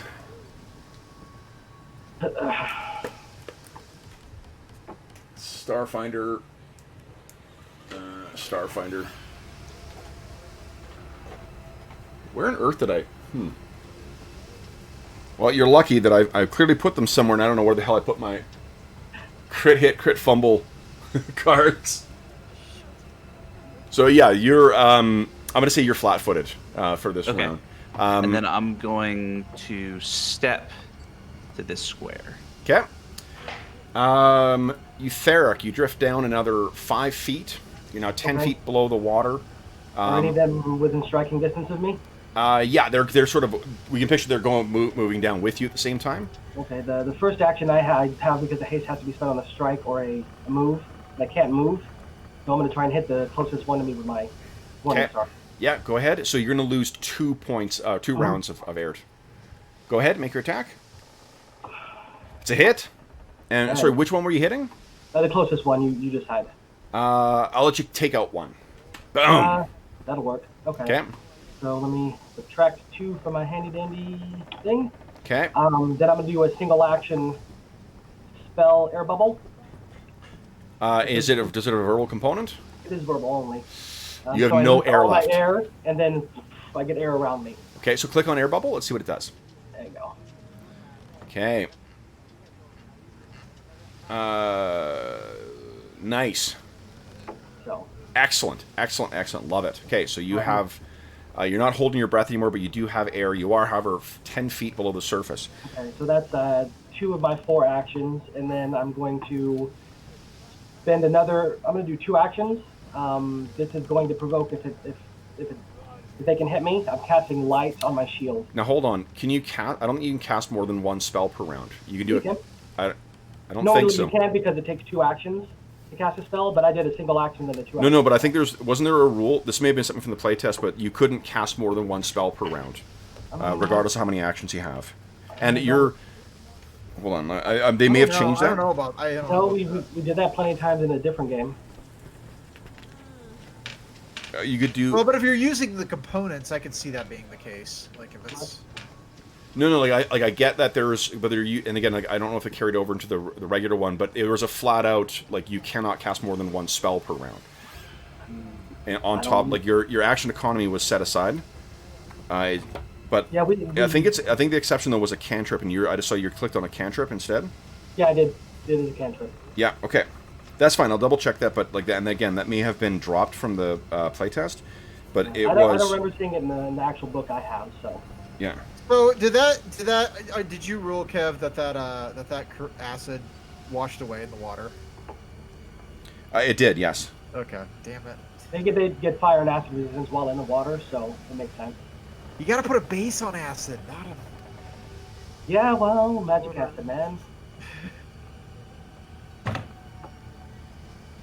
I'll have to double check, but and it may have been dropped from it, but that was a rule at one point where you couldn't to avoid the dumping out a bunch of low thing spells. It restricted you to just doing one spell per round and one cantrip. But okay, so you got light around you now. Yeah, a couple times with Zuko, I did like a jump spell, and then I do another spell. Then I may have missed it. That's all. Okay, That's so it for me. these things again, like I'll have to double check. They may have dropped that from the playtest. Okay. So I didn't raise my shield, so my AC is 21. Because of flat-footed. you attacked. I did. You cast a spell for one action. You cast a spell for two actions. Yeah, so no shield. AC No 21. shield. So you said you didn't raise your shield. Did not. AC Did 21 not. Okay, so I heard it. flat-footed, yeah. Okay, so I heard you did raise your shield. So No, did not. okay, then we got 3 ghouls on you there, Eutheric. No one hits on the first set of attacks. Nat 20. Of course. So I need a fort save from you, please. Hmm? Okay, that is a success. Probably going really close. Okay, you do take 3. No, sorry, you take 6 points of damage. Ow, that one hurt. And then that's it, because I would say their last action is a move. Galorant, the one that is facing you, go ahead and make an attack of opportunity on it, because it's going to move away. I'm going to put my air bubble rounds in pink. Nice. So this thing kind of looks down, and it's about to dive under to go after its allies, and you sever its head. Holy shit. Okay. Nice. And that, I think, is that. Next up is Donovan. I'm All going right. now. Okay, so I think the first thing I'm gonna do, I'm gonna Bright. sustain. I'll just let you know, there's a bright light now under the water, so if she spends a seek action, she's going to automatically succeed. Oh, perfect. Okay. Yeah. So well, the first thing he's gonna do is he's going to sustain his summoning. Yep. And then he's going to, I think he's just going to inspire courage to Galorant at this point. I don't think he's the only one who could hear it. Okay. So, congratulations, the sonorous voices of the drunken hippie coaxes you into good performance. And then I will say, let's say, is there any? There's no guys. None of these ghouls are above water at this point. No, they're all 10. Okay, feet they're all below. underwater. So I'm just going to say that's 1, 2. I don't think there's a lot. Yeah. He can't send a message. I don't think he can send a message unless he sees the person. So, all right. I guess for his own action, he will. I also don't know if he. You may have seen Eutheric fall into the water, but he certainly doesn't know where he is right now, right? Oh, certainly not. No. Yeah. He might see the light. You might see there's a glow of light beneath the water, Yeah. yeah, But, and then I guess for Donovan's final action, he'll put up a shield again. Okay. And then for her, so for the Naiad, so she's got to make it. She automatically is going to seek and find him. Yeah, so right? she's got one more action. Okay, one more action. I'm going to do Tidal Surge under Eutheric to push him 10 feet up or whatever Okay. it is. So let me think here. So, I'll let you automatically fail the save. Oh, but I don't know. Would Donovan know what's going on? Well, it's not that Donovan. It's whether Eutheric would or not. Like, you guys have not done this before. You haven't discussed it before. So I'm trying to decide if Eutheric, you would be making a fort save against that or not. Because why would he want to not go up though? Like, that's the only Well, thing. because he doesn't know which direction he's going. Right? Exactly. He just knows something in the darkness is pushing at him. Pushing him Yeah. up. Like, Yeah, I well, don't know. Basically what he's doing is air bubble. He wants to find the ground so he can walk the hell out of it. Yeah. Anything forcing him to the surface is going to interfere with his spell. Let's do this. Let's Check or something. let's make, because I mean, what's your fort bonus? I think that he's going to kill the fort save. So I mean, like, if Plus 11. yeah, so like if he makes the fort save, it's going to succeed. So, but what I'll let you do is, let me see what I'm going to set the difficulty as a flat check. Give me a perception check there, Eutheric. Okay. Let's see if you figure out what's going on, because you did see this thing being summoned before. He might see the Maya. He might see the. Yeah, Maya. that's right. Yeah. I'll let if he succeeds on this, it's gonna be a little trickier just because he's fallen in the water. Imagine the panic that's going through his head right now as he's, you know. And he couldn't see. You said the water was pitch black and it's nighttime, Yeah. so that's why I had to cast light. Yeah. Yeah. So now he can see. He might be able to see a little bit. That's actually really. I rolled a 2. Yeah. So that's not. So make a fort save. Or you could do a. He's got no hero points left. Oh, yeah, no hero points. Yeah. Can I use one of my hero points to disable? I think he actually failed. Hold on. Yeah. I rolled a 2 again. How does that happen? Holy shit. Yeah, you failed. Hold on, here DC. Yeah, is, DC what is it? 17. So you Yeah. fail. So you are.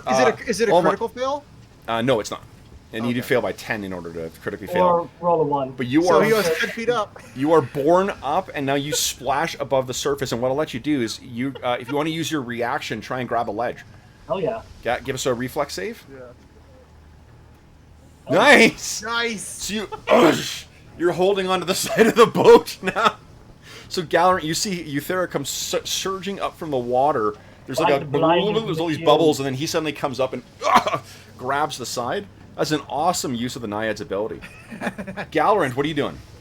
Okay, I'd Jump like across. to leap into the other boat. Yes. Give me a athletics check, please. All It's right. dangerous. Nice, easily. Yeah. So one action, you boom land in the boat. The boat. Eutheric is kind of like, what are you doing? 2 more actions. What are you doing? All right, I'm gonna, as a free action, drop my shield into the boat, Yep. and then I'm gonna reach down and grab Eutheric by this collar and try to haul him out, or Yes. haul him into the boat, basically. One-handed. So I will require an athletics check just because it's one-handed. All right. Okay. Let's see here. Oh yeah. He's Okay. strong. So you pull him up. Oh, so you are prone and in the boat right now, Eutheric. Okay. That's Okay. better than being in the water. Yeah. Oh hell yeah. You still My- have, I think, one more action too, Gallerant, because you leapt But across. these things you are pulled way him- underwater, right? Or What's did that? they follow him up? No, they're underwater. He's only the only one that was targeted. Then I guess I'll just grab my shield from the bottom of the boat again. Okay. So you have it in your hand, but it's not raised. Yep. Okay. Eutheric, what are But you I doing? get to raise it as a reaction because I'm a fighter. There you go. It's Yeah. okay. Eutheric is not sputtering because he was breathing fine. He's waterlogged. He just starts cursing and standing up. He's like, I fucking hate ghouls. Oh, thank God you're quickened. So free. It's Yeah. one action to get up. Yep, So you're one action. yeah. You still 3 more actions. Yeah, he looks around to see who's injured. Czar's Nobody is. unconscious, but otherwise unharmed. So he decides, you know what? He starts running his he focuses on his morning star. It starts to glow with light as he casts a spell on it. Okay. And so I got 1 action left, right? Each must be so- willed by you or willing ally. So are you Yeah, well, disrupting? Is I'm gonna get Gallerant too, and then I'm gonna raise my shield as my last action. nice. Okay. Excellent. Okay, so these things turn. Now, they come swimming up. They did not like that. They are going to aid. 2 of them are going to aid another. Back into the water, I guess. Succeed. And then we're going to make... So I got a +4 on this. What is everyone's... your fort DC? What you see? I think I was saying 21. athletics before. I think I was doing that wrong. Is Fort 22. DC is. Well, not yours, Donovan. They're You not- don't need- yeah, you don't sorry. need to No, read it. just the guys in the boat. Sorry. Yeah. Okay. Yeah, it's Fort DC. So 22 Fort DC, 21 for our... So I succeed against both of you guys. I don't crit succeed, so both of you are driven to the edge of the boat as they all hit the thing and it drifts to the side. You are not knocked over, though. Donovan, what are you doing? All right. So his first thing, obviously, sustain. He lets a little whoop as he sees his buddies come up. Yep. All right. Glad that worked out. Let's see what else he could do at this point. They're still beneath the water, right? Yes, they are. All right. Then in that case, what I'm going to do is I will just 1, 2. He's going to inspire courage again. And I guess I'm just going to. He'll put up another shield again, and then. So and he's then for not her- sustaining her? He's sustaining her. He's sustaining her, doing inspire courage on his buddies, and then he's putting up a shield. Okay. For his other cantrip. Okay. So, and then for her, I think her use as a distraction is over. So I think I'm gonna preserve her as much as possible. Let's see what other things I've got for her though. She can Drive one up on the boat if you can, right? push one up on the boat. Oh, good idea. Yeah. Okay. Yeah, I'm gonna see if I can push. I'm gonna see if I can push that one. The one that's right there. No, they're all underwater still, guys. They're Well, no. underwater. They're hitting the bottom of your boat. They're not up top. No, I know. I'm pushing them up. So they'll She's go, got to seek. "Wah!" She's got to seek to see him first. Oh yeah, Oh. the naiad. The Oh, naiad- because there's no water now. Yep. Okay, that makes. There's no light now. I mean, okay, that makes sense. All right. Where did my naiad go? There she is. All right. So this is her. She's gonna attempt to seek. Oh. Probably not. 16. 16 is good enough. So she does see Okay, one of them. perfect. Yeah. All right. So then she's going to use another. So am I going to use these? I think these Title are just, these search? are innate. Innate just means I got to use it. There is at will, right? That's right. Yeah. Okay. All right. So yeah, she's going to use. Well, another no, it title doesn't mean search. if it'll say how many times she can use them. It just says innate, and it says first. Yeah. So she can use those as many times as she wants. Okay, perfect. All right.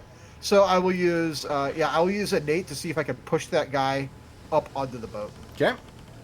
All right. So he gets to make a fortitude save, I guess. Yeah, I did. My fort save was a 14, so I failed, I think. She failed. Yeah. Yeah. But that's a normal fail, so that's Yeah. 10 feet. So one of them is sort of splashes up in the air and kind of smashes down. So one of them is above the surface right now.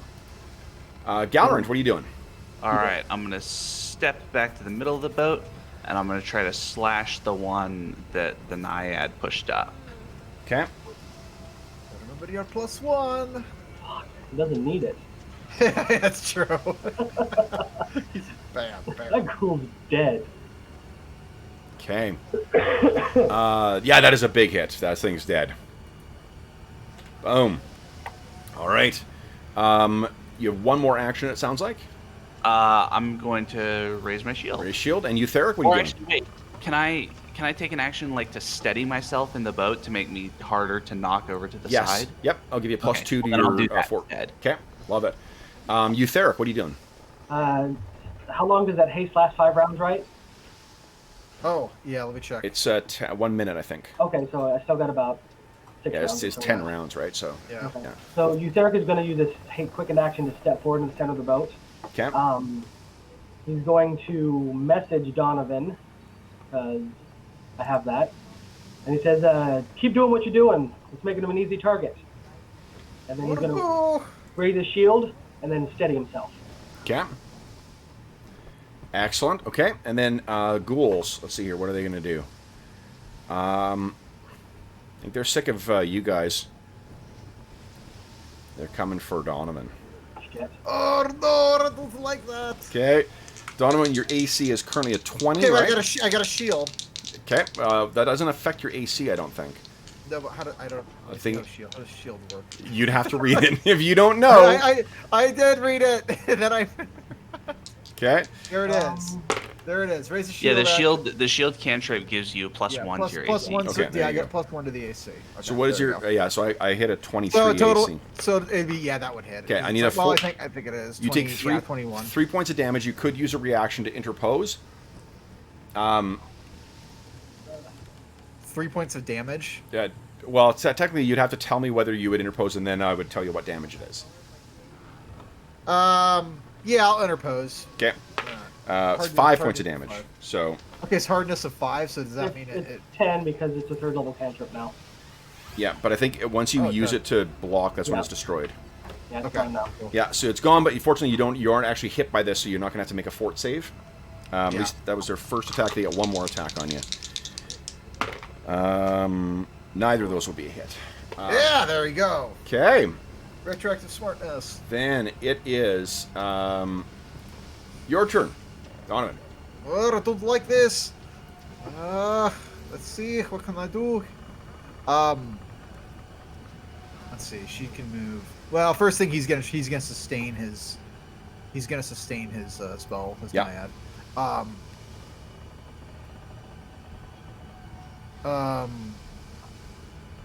Could I push? So they're above. Are they above? They're above the water, like clawing at me, right? Trying to get there like that. They are, yeah.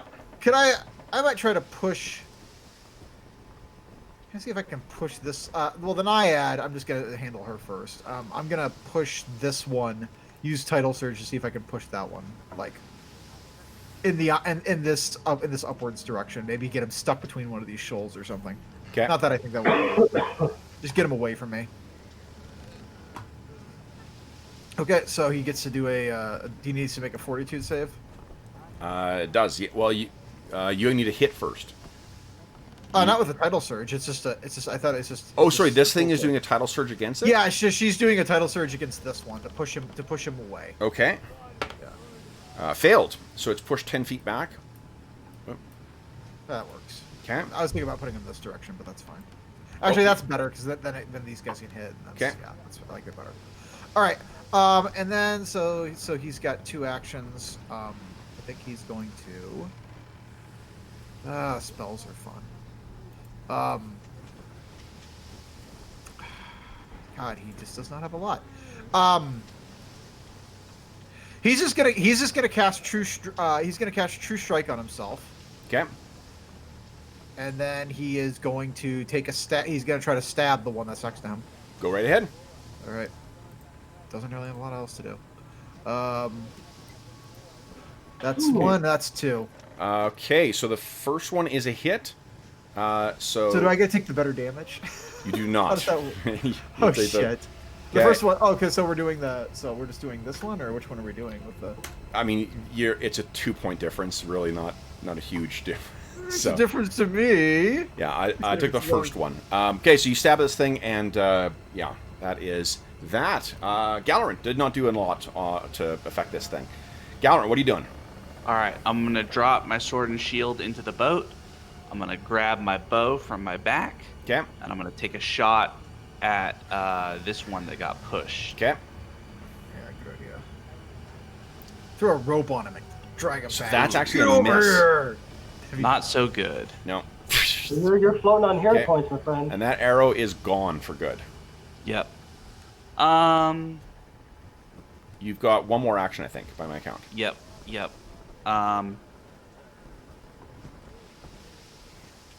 No, I think that's it. I think that's just the end Okay. of my turn. Eutheric, what are you doing? I'm really hesitant to get out by the edge of the boat again. But Well, I haven't even revealed the undead kraken yet. What are you talking yeah, about? so he's gonna step here to the edge of the boat. He's Okay. asking for trouble. That's just quickened. Let me subtract this by 1. I'm keeping track of haste. Okay. And then he's just gonna stick his morning star out, and he's gonna electric arc the closest one with his cantrip. Okay. Damn. Love it. Okay, so I need a reflex save. Reflex is Crit actually fail. Crit pretty darn fail. good. They crit fail. Just fry. Okay, Yeah. so this one explodes from electricity, and then He's the just gonna raise his shield as his final action. leaps from one to another target. And is it within 30 feet? This one is within 30 feet. No, I mean like the what's the one where it arcs from one to another? Oh, I guess it doesn't count. No, it's from you to it Yeah. arcs out to the 2. Sorry, so I need the save from the other one. That's also a crit fail. Yeah. So both of those things explode. Call down the lightning of a chroma on their Thank you head. very much. Okay, then guys, that appears to be the lot of them. So let's do this. Jeez. That was a fight, guys. That was a heck of a fight. Yeah. So then, let's do this, guys. We're about 50 minutes past our halfway point, so let's take our mid-session break right now, and then we'll talk about what's going to happen next. So for those listening at home, we will be back in about 5 minutes. I'm just going to duck out with the dog, and I'll be right back. All right.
Yeah, so ditching dark vision and swapping out for the second level of that summon face spell turned out to be an advantage because I wouldn't have been able to summon that Naiad without it.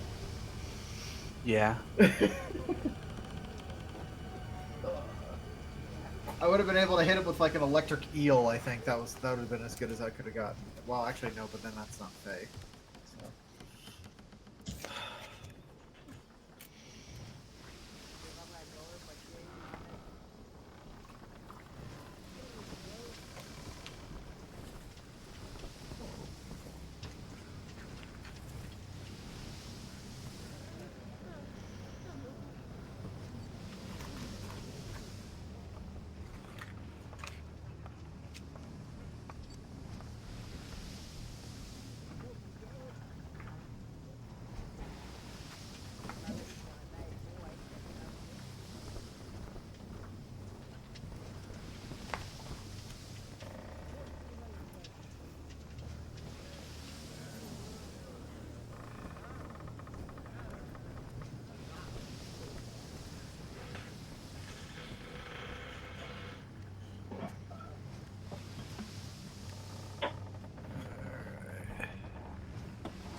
Breakfast.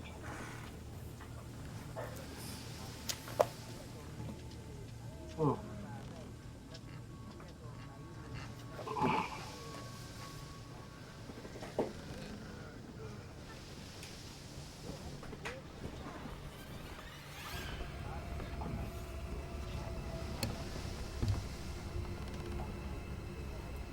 Oh, I'm one more. Alright. Mm. Did I forget my water? Whatever. I don't need hydration. I do. All right, sorry, folks.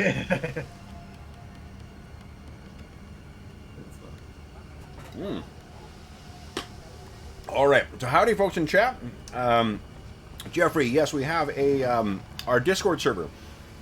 You can see in the description of the video, there's a link to our Discord server.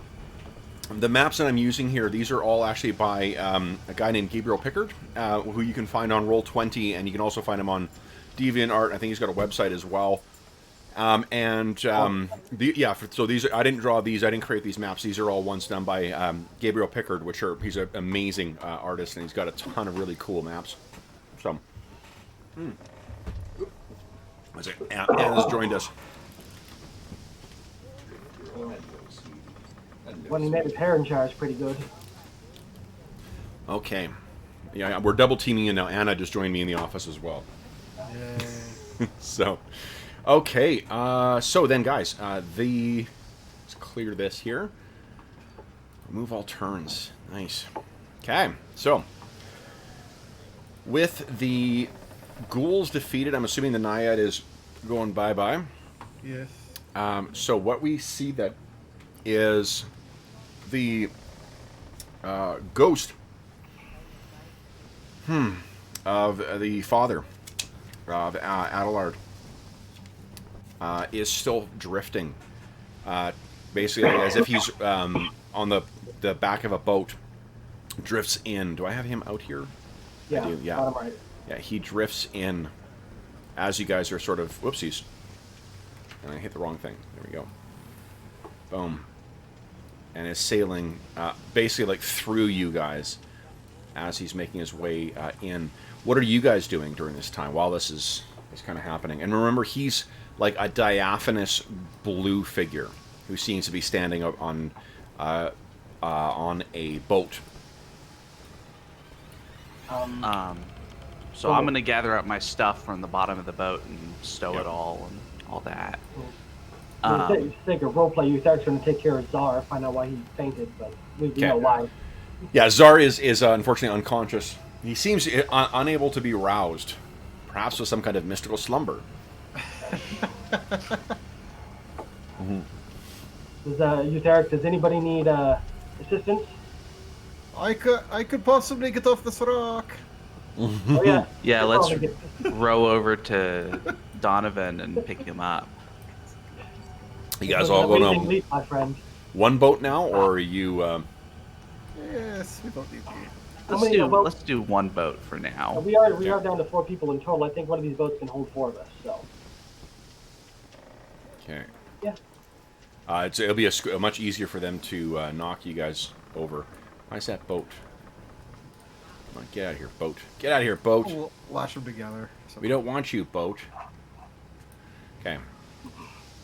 So you guys find that there is a little way to navigate in towards where he is standing, and remember that that lighthouse, that ancient structure, is still there, and there is a baleful kind of greenish, purplish, darkened flame that's consuming the top, but or not consuming. It is enveloping the top, but it does not seem to be consuming it. So imagine like as if this lighthouse was the tip of some enormous candle, though the wick and the wax were not being consumed. So you make your way over to where the ghost of Abelard is standing, and he now seems to be facing. I'm trying to remember which of you spoke to him directly. There was two. It was Czar and there was someone else.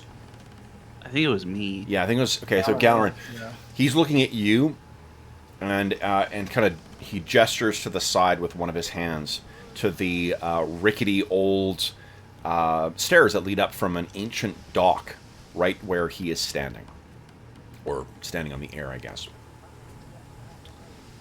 Well, let's row over to the dock. Okay. So you guys are at the dock. Whoop, he's been consumed by the boat. I'll move him over here. Boom. So you guys are there, and you are free to get up. And the lip of these or the cliff side, I guess, on this island is about maybe 10 feet tall. So you will be walking some wet, ancient stairs to make your way up to the to be level with the where the lighthouse is.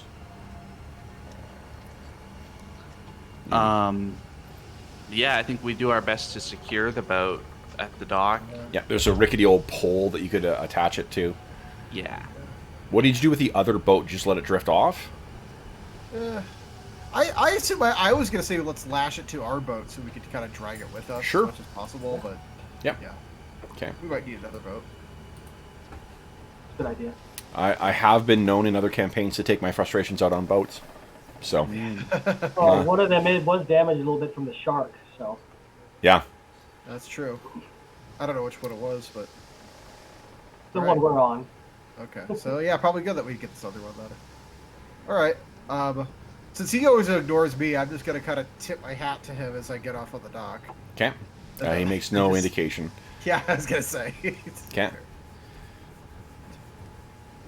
Now, again, he is a blue geist, and I think there was one of you who knew what the sort of associations were with because the colors of magic will tell you about the reason for the unquiet spirits.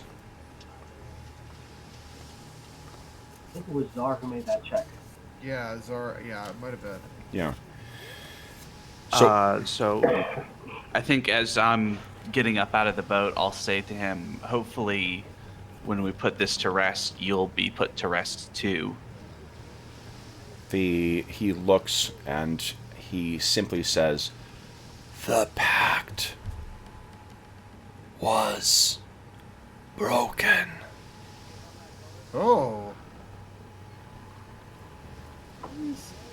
How was it? Who broke it? Guessing when the girl got on the ocean was when it was broken. She wasn't supposed to touch it, I think. I don't know. Could be. Sounds about right. Hey, Gallerit, ask him how it was broken. How was it broken? He looks and he says, "I am murdered." Keep asking questions. The pact was supposed to protect you? He nods his head. Who murdered him? Did your daughter murder you?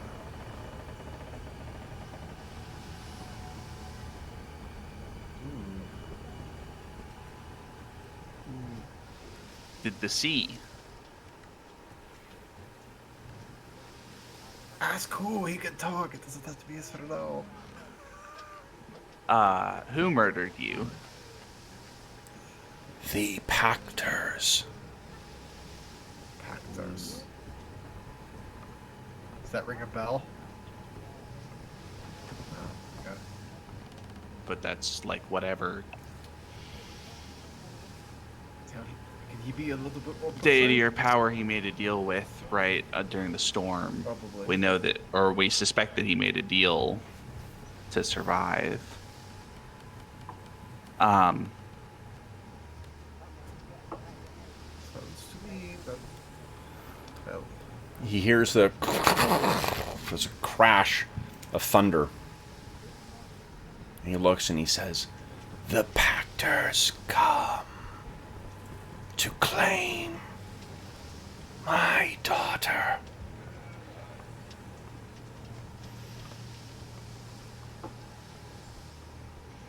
say what you will about everything else. I think we cannot let that happen.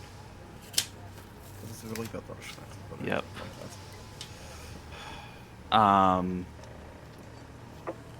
You hear the boats kind of dunk, dunk, dunk, dunk, as the tide kind of comes rushing in a little bit.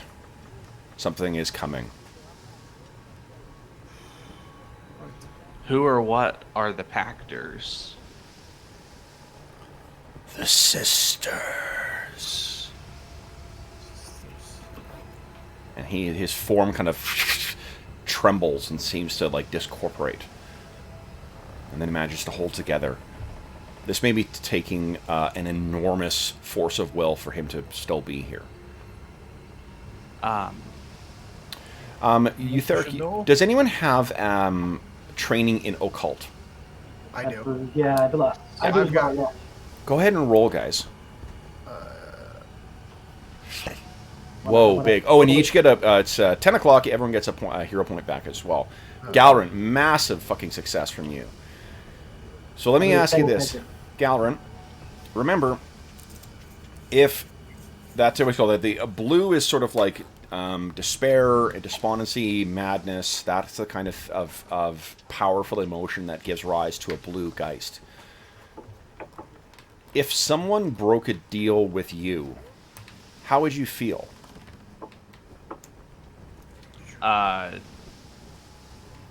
Ranging from like annoyed to pissed off.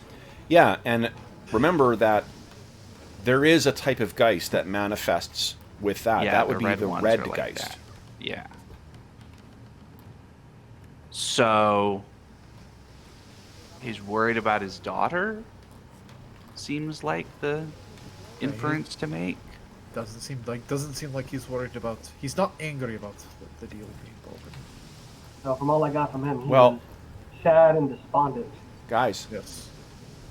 he's not angry about them breaking a pact. He's angry. He's angry about them taking his daughter. Because he expected it to be broken all along, Yes, perhaps. or because it was the wrong thing to do to make the pact in the first place. He wants them to take his daughter? No, I don't think so.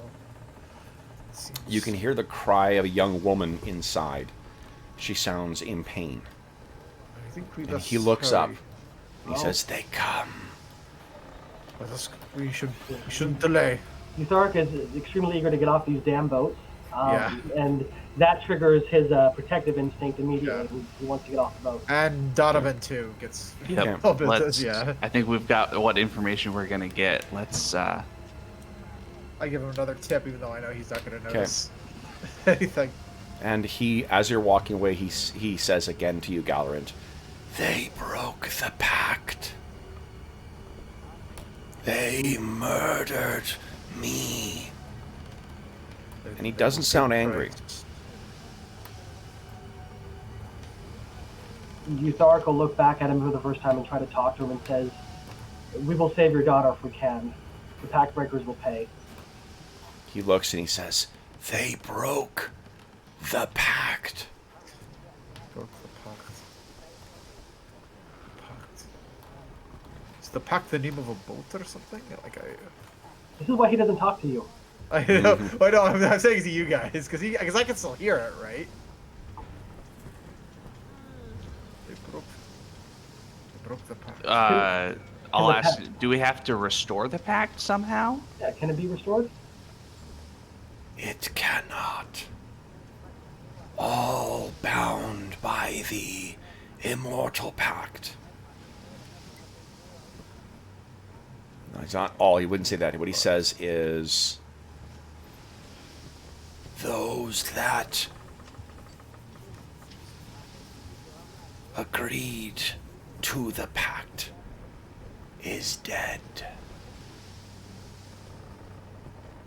They broke the pact, but she is dead.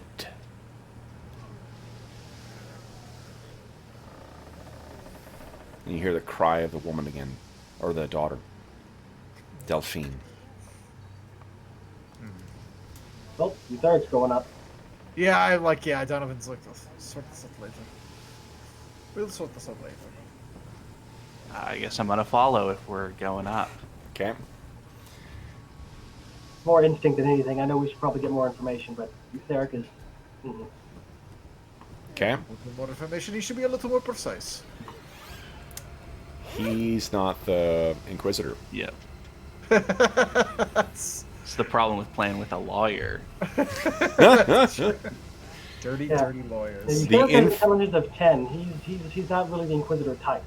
So, he's the protect and smash type. Permission to cross-examine the witness. Treat Yeah. them as possible. You have all the information you need. Yes, yeah, we do. All So- right. The tide again, the boats bump up against the side. What do you guys do? Climbing out. Okay, go ahead and move yourself. Fresh land. Oop. Thou art becoming. Thou art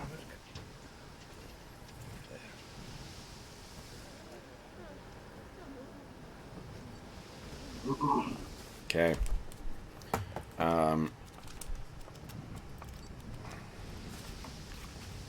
So you guys stand up, and what you can see is that around the base of the lighthouse there is that same blackish, or not blackish, purplish and a greenish flame. It seems to be again engulfing but not consuming this thing. And you can see the door is smashed open, and within there is a young girl who is seems to float aloft, writhing.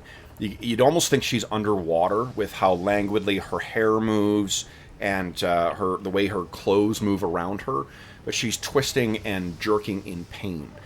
The thing that you can see that is different, or that really stands out, is the fact that her hands are covered in this greenish fish scale that seems to be moving its way down her arms. She's got the same kind of moving around her side, so it seems as if she is in the process of transforming. Ooh. That's not good. So what do you guys do? If you move close to the flames, they feel they are burning hot. And you can hear the wind is picking up. This water is smashing in. I'm kind of looking around. I wouldn't mind looking. Well, hold on. We're not actually in the tower, are we? Or you? You can't we're actually, outside. unless you walk through the flames, you cannot actually get in there. So what are you doing, guys? Yeah. Taking drugs might not be worth it. Donovan, you wouldn't happen to have like a potion of immune to fire, would you? I have a potion that will give fire to your mind, perhaps. But Not so much. It's gonna ignite your brain, man. Yeah, it's good. That should be proud. I need to make the hippie inflection more obvious here. Yeah, the burned out stoner. It would be a great Russian hippie vibe. How high are the flames? The flames are probably about 15 feet high. 15 feet high? I don't think we can climb up. Let us. I have a few elixirs that I purchased. Allows me to leap great distances, but I'm not sure it'll get me over these flames. Okay. Naiad could have created water, but not here right now. Is there a way we can maybe interact with the magic and try to dispel it? They broke the pact. Do you have any dispel magic? I didn't Prepared? prepare any, no. No.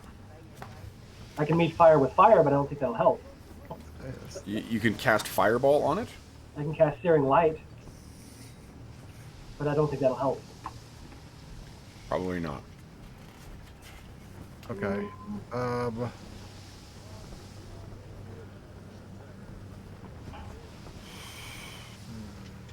Is this like an occult magic? Can we at least sense that? No, I don't think so. Do you have detect magic prepared? Hold on. I think I do. Do I have detect magic? I don't think I have detect magic. I think I've got. Oh, I do have detect magic. I can detect magic. Okay. Why don't you give me an shit. occult check, please? Occult First check? off, describe for me what it looks like when you're trying to sense the what do you call it? Sense the. He sits. Well, let's see. So it is a verbal component. I'm gonna say he does this thing where he like strokes his eyebrows, kind of go up and down, up and down, up and down. Yeah. And That's great. and he kind of like maybe like licks his finger, and, like tastes the air, and, like tastes it like back. Okay. Let's So, see. So yeah. and then I get an occult check. Please. Okay.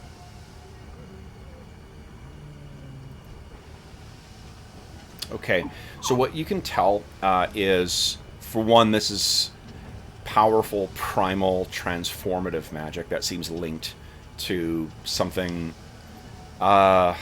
old and something ancient. So this is some kind of rite that is taking place here, bound by powerful, by powerful magics.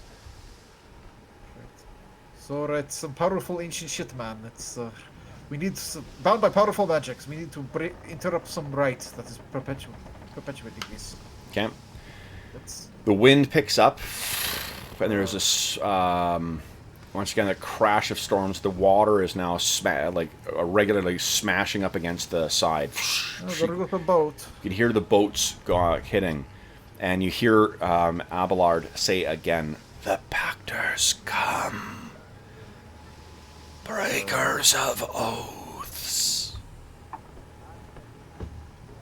And you can hear on the wind. Let me get my voice ready for this.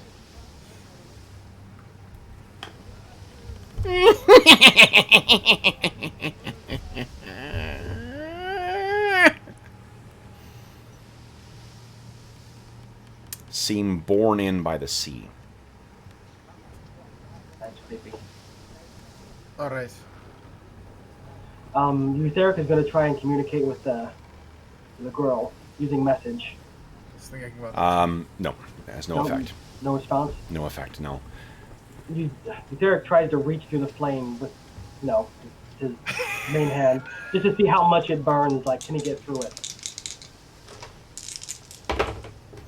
Eutheric, you take 21 points of damage. Holy Don't shit! do that. Do not do that, people. Okay. Oh Jesus. Okay. He's gonna shit. Yeah. Hold on. This Oh.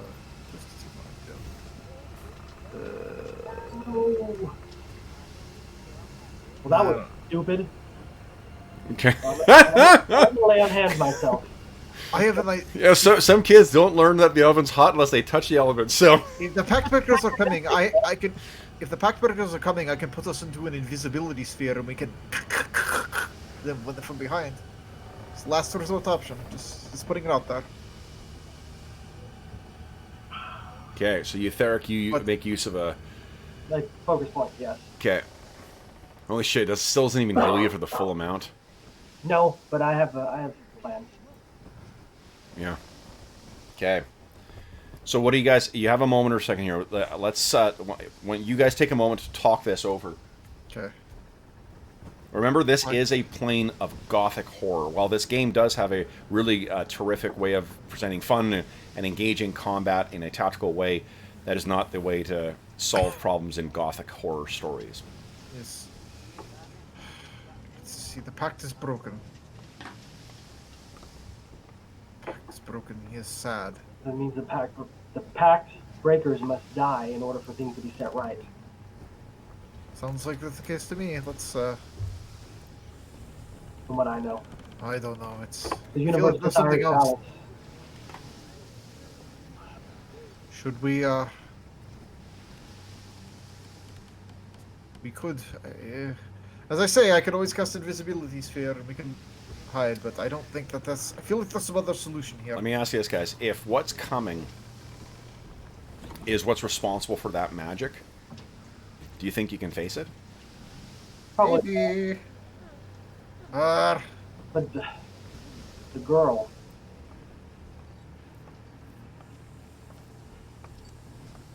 Can I? Okay, I've got an idea. Am I able to control a telekinetic projectile so it doesn't do a lot of damage, but it gets people's attention? What are you trying to do? Like basically try to chuck a rock at her Yeah, that won't work. through there, and then like see if it'll wake her up or something. Okay. Check. No, what the flames are also a protective kind of thing, so it would consume whatever is going in there. Okay. Mm, Alright. So then you again hear on the, coming in on the wind. Can I make a? Yeah.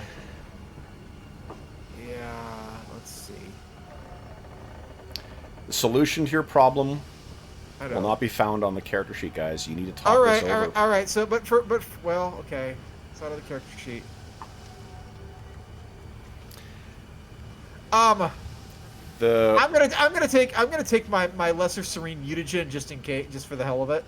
Okay. Which gives me a +1 bonus or +2 versus mental. Oh, that'd be like for the saving throws. So Okay. +1 to like any wills, perception, medicine, nature, religion, or survival checks. Okay. So in case we need to make one, Okay. but I also get. The answer to this thing is not going to be a skill roll. Well, he's doing drugs. Yeah. He doesn't know what else to do. Okay. He's pulling out a pipe and he's taking a puff. being faced with something more powerful than he can't overcome just by forcing his way through it, he's gonna try to appeal to his god for wisdom. He's gonna try and pray to Akroma to see if she has any wisdom to grant him. Okay. Lady Enigma, come help me too. Anything that he can't see with his mortal eyes that might save the girl from the wicked powers coming to collect her. So what I'll say is, and this is from the ways of the angel, everything, especially powerful magics in this land, whether it is bound, oaths to deific, angels that seem to with power that verges on a god's, or the dark, the demons that whisper from the near dark and the outer dark, the other foul creatures. The thing that binds all of them, or that all of those share in common, is the power of the contract. If each party honors the contract, it can be as powerful as anything else in the universe. But when such things are broken, they can lose their power.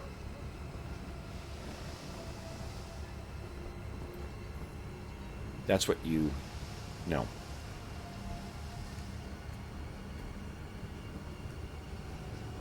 I share that wisdom with the other two. Unlike the powers may not be as great as what they once were since they broke the pact, but So guys, let's So take who can we appeal to make this legal argument?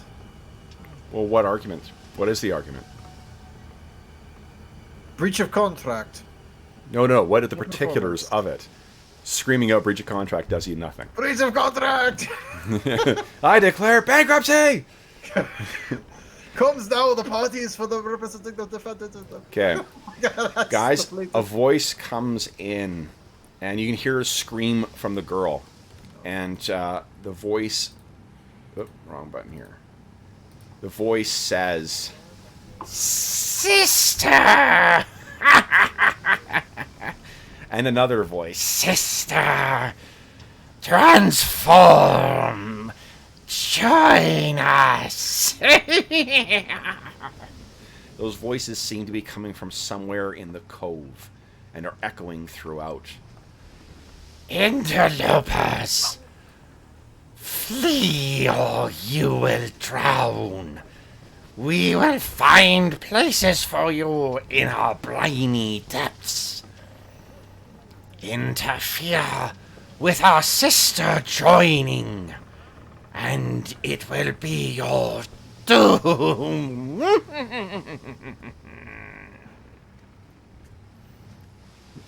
Derek is going to stand up and look to where he thinks the voices are coming from. He's going to shout out and says, Oath breakers, pact breakers, you have lost your right to this girl. Release her now.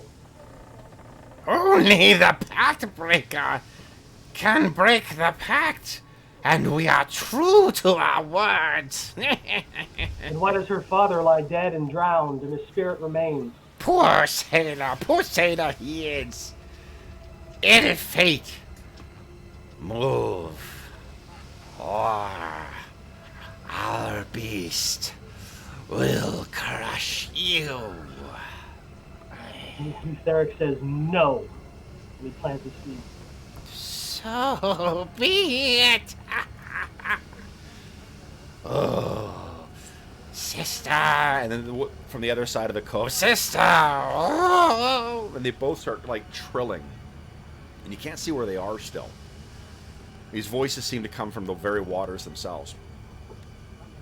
But you see something crests the water way out in the open shore there. You guys can move a little bit further forward.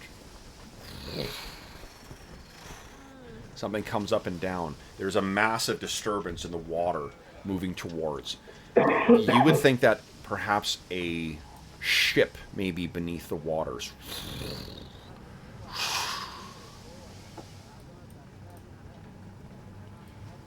And then something crests above the water. The moonlight, unfortunately, illuminates this thing. And you see...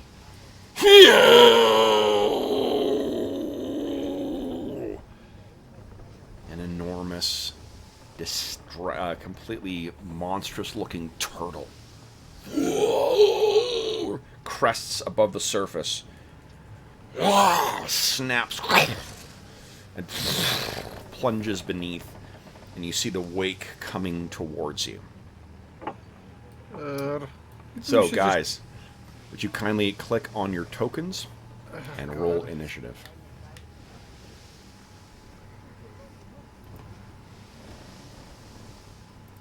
I think perception is what everyone's rolling. Yeah. Do you have the turn order up? Oh, I do? Yep, there we go. Okay, and...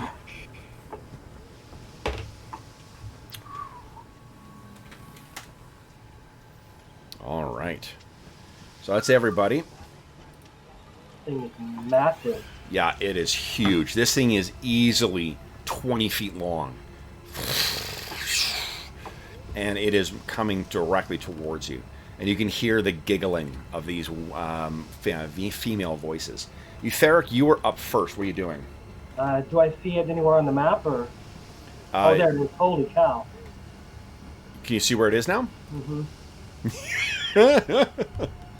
Yep. So. Holy cow. That thing is massive. Yes, it is. It was bigger in my head, but, you know. What are you doing? Shoot it with an arrow! That's... Why the hell not? Eutheric is going to lift his eyes to the heavens and start calling on Akroma's name and Avacyn's name. And then he's going to shout out, by Avacyn's wrathful gaze, consume this turtle in roaring flame. And he's going to let loose a searing light on it. It's 120 feet range. It's what? Sorry. It's 120 feet range. And what is it you're doing? Sorry, the That. searing light. Although I'd like to spend a hero point if that doesn't hit. Yeah, go ahead and spend your hero point to reroll, because that's a big miss. Oh my god. Okay, well, you know, it wasn't meant to happen. Okay, so this light goes out. This thing gets a chance to move. And I raised my shield as well. okay, so this. See, 1, 2, 3, 4, 5, 6. 1, 2, 3, 4, 5, 6, and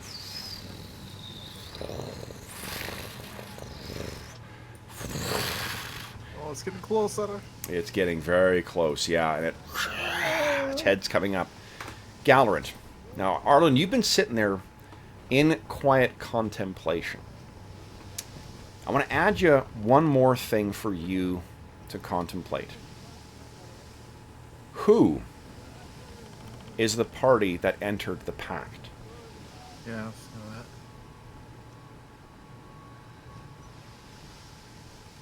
Oh no.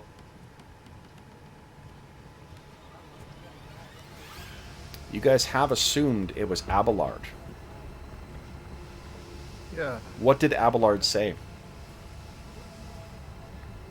they broke the pact. They murdered me. It was his wife. His wife was To bring him back from the sea. Yes. Okay. Okay. So if the pact was with the wife and they killed him, you assumed that no one knew she was pregnant, right? What if she did?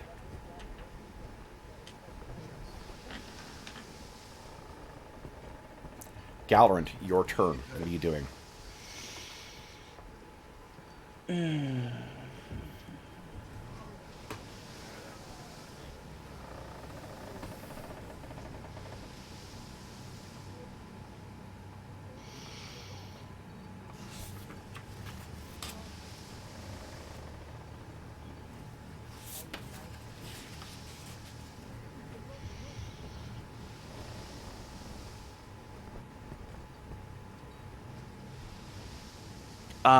Okay.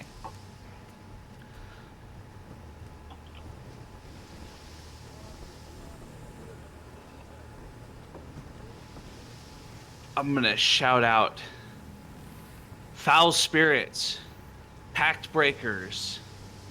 You take this girl that you are not owed, and Avacyn will smite you down for it. She is ours by pact. By pact sworn to us. I see. And yet, Abelard lies dead at the bottom of the ocean, also sworn into a pact. He is nothing. We owe him nothing. But you owe his wife for his life. Not perpetual lies. And Abelard's spirit says, "Liar!" And that you see wisps of red form in his spectral form. Ooh, yeah, he's getting pissed. You hear again the cry of the girl behind you.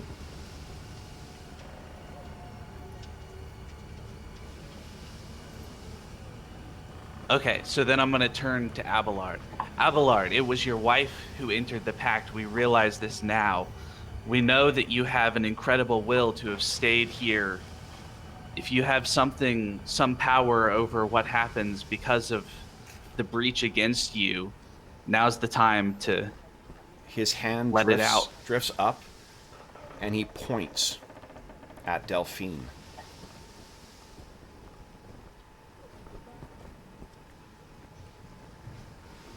And I think that's probably it for your turn. Yeah, So I think we'll. that's me. Yeah. Donovan, what are you doing? Shit, man. With his eyes glazed over, he's going to say,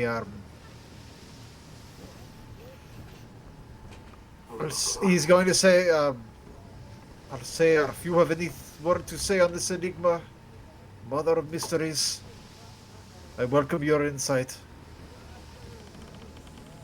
Seeing if he can evoke his muse somehow. Okay. I don't know if that will. Maybe it's not that, but Yeah, that's right. And the muse appears as your dead daughter, right? yeah, except she's like an adult, which she never was in real life. But Okay. yeah, So you kind of close your eyes and you open them, and you see she is standing within the flames, between you and Delphine. yeah. And she looks back, and Delphine, you're seeing her now, really as what she is, which is she's a very young girl. Looks underfed, and she, when her hair drifts to the side, her face is twisted in pain and anguish. And there is, you recognize the look on her face.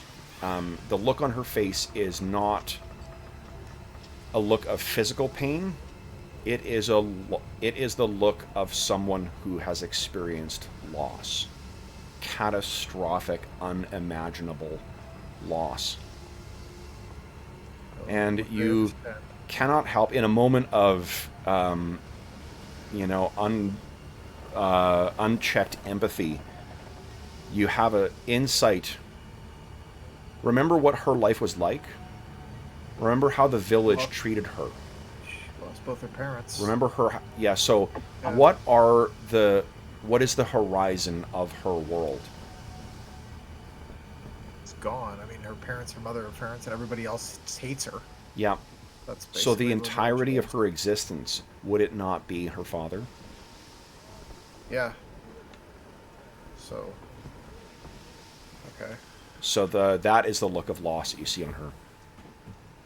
What else are you gonna do?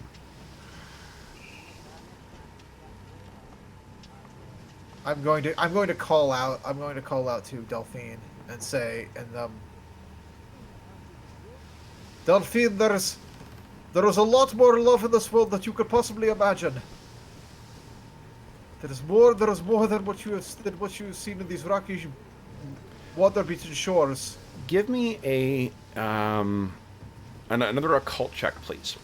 Okay, another occult check. Where'd I go? There we go. Occult check. Okay, so you're the rest of your round is spent doing this, but the thing you're thinking of is, remember what I said about, or what Eutheric said about the binding of contracts, or the pacts, the agreements, these metaphysical connections that are drawn between unfathomably powerful beings and even lesser beings. It is the force of that. Remember that that's what is binding her. Eutheric, what are you doing for your turn?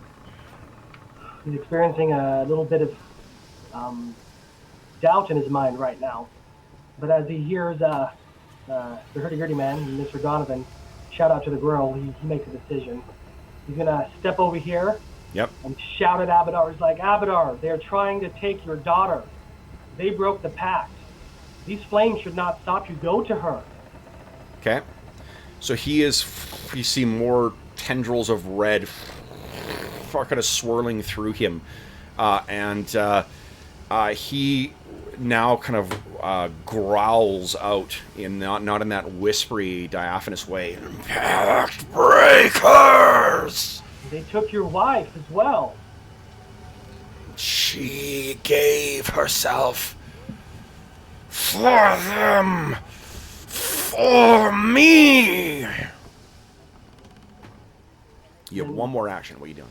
Raising my shield. Okay. So, the beast of the Pactors breaks the surface of the water. Its head and massive neck are bigger than any one of you. It cries out, and then there's this gust of, or a gout of steam that consumes all three of you. I need you guys to give me reflex saves, please.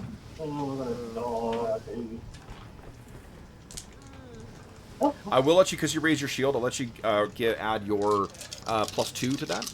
Okay, so 27. I'm going to hero point that. Okay, go right ahead, guys. There we go. Better.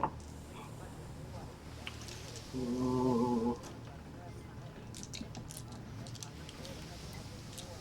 Okay. All right. So everybody failed. Oh, jeez. Well, yeah, I figured we would. That thing, I know what that is. Probably should have. I thought about hero pointing that. Probably should have. Oy.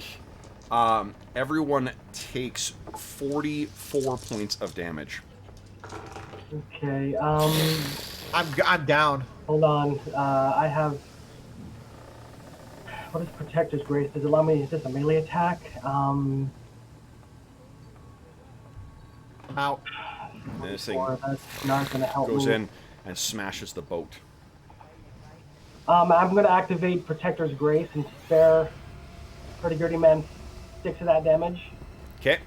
So you only take 38 points of damage. Yeah. Donovan. So I would have gotten those. Okay. So I got five hit points. Okay. This is a foe beyond you. Galorant, what are you doing?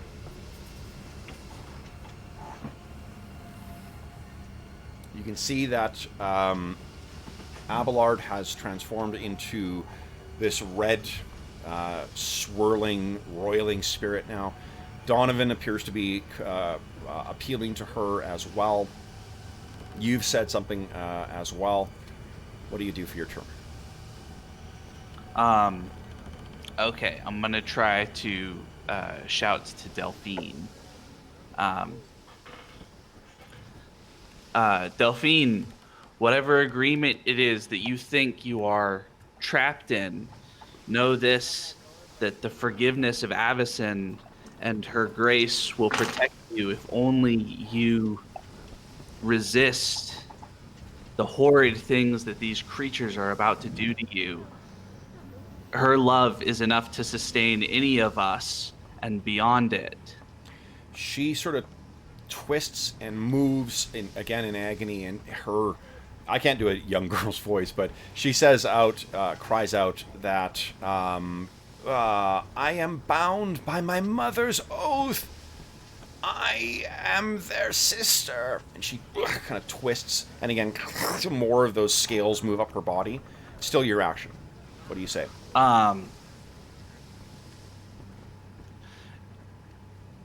You are bound to no Oathbreaker. How? They say they broke no oath.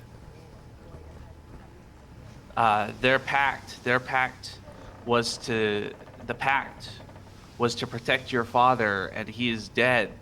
He's killed. He's murdered. Murdered? By whom?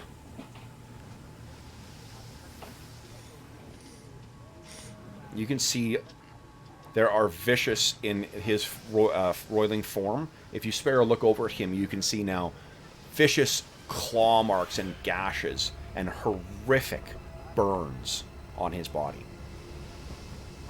Like, say, that would come Oh, from for Steam thing. Yeah, there we go. He is murdered by those who hold you to an oath that they cannot claim. Her eyes snap open and she looks over. And when her eyes meet Abelard's, all of that red drops away. And what you see is now a white, diaphanous form. And you see the look on Abelard's face. You heard what what all the townsfolk said about him, all the things they said he was up to and whatnot, all the things he did.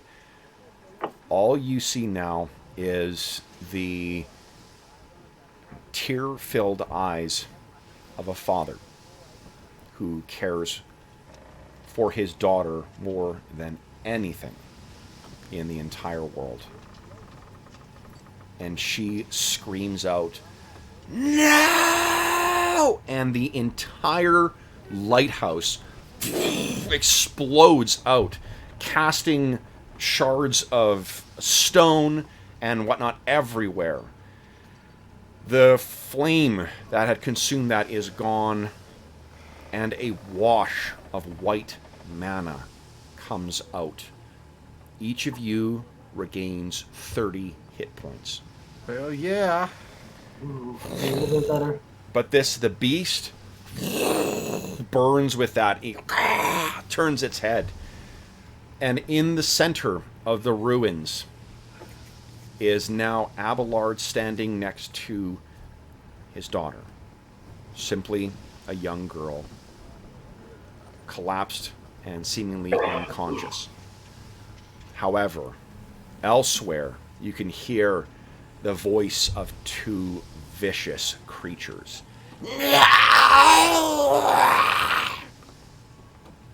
And guys, what you see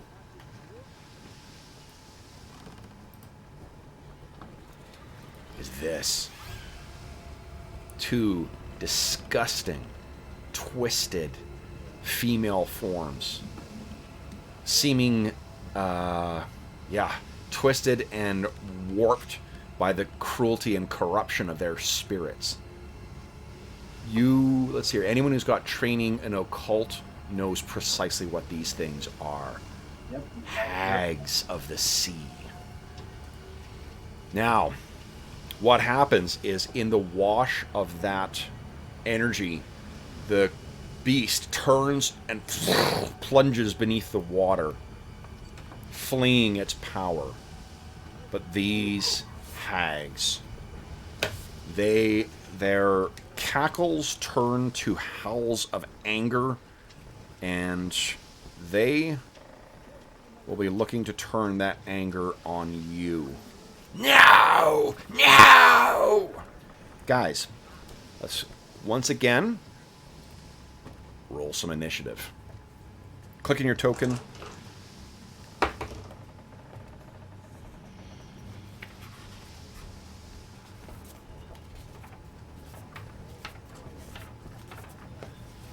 Alright, where are they? There we go. Okay. So, guys, I got, let's see here, I'm just going to add both of them at a turn. And I got a 25. Okay, so Eutheric. Looks like you are up first, bud. Gotcha. What are you doing? He turns to look. There's two of them. He turns to look at the closest one, and he just scowls and says, "Finally, you show yourself." And he's gonna reach into his bandolier, pull out an oil of potency, and just start dripping it along his weapon. It's gonna take 2 actions to do it. One to pull out, one to coat it. Love it. And then he's gonna raise his shield and bang on it. Okay, nice. Okay, so their turn. So they are definitely going to act here. The first, this one howls out something. It's something in a language that seems ugly and wrong. Is it infernal? It's which? Is it infernal? It is not. It's actually Jotun. Oh, giant. Okay. But then it disappears. But you can hear. It also lost its turn because the initiative tracker took it. Oh yeah, I used the wrong No. one. If they go to a different. It is on area, my screen at least. I can see where we it is. can't see it. So it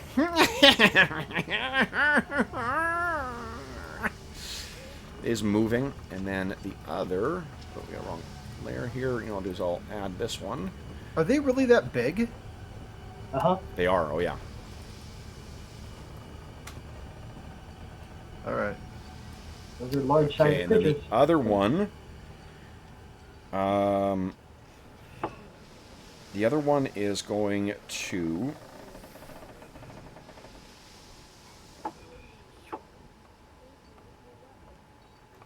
come charging in. Let's see here. It can move 25. Okay. Oh, it can swim too. Nice. 10, 20, 25. Okay.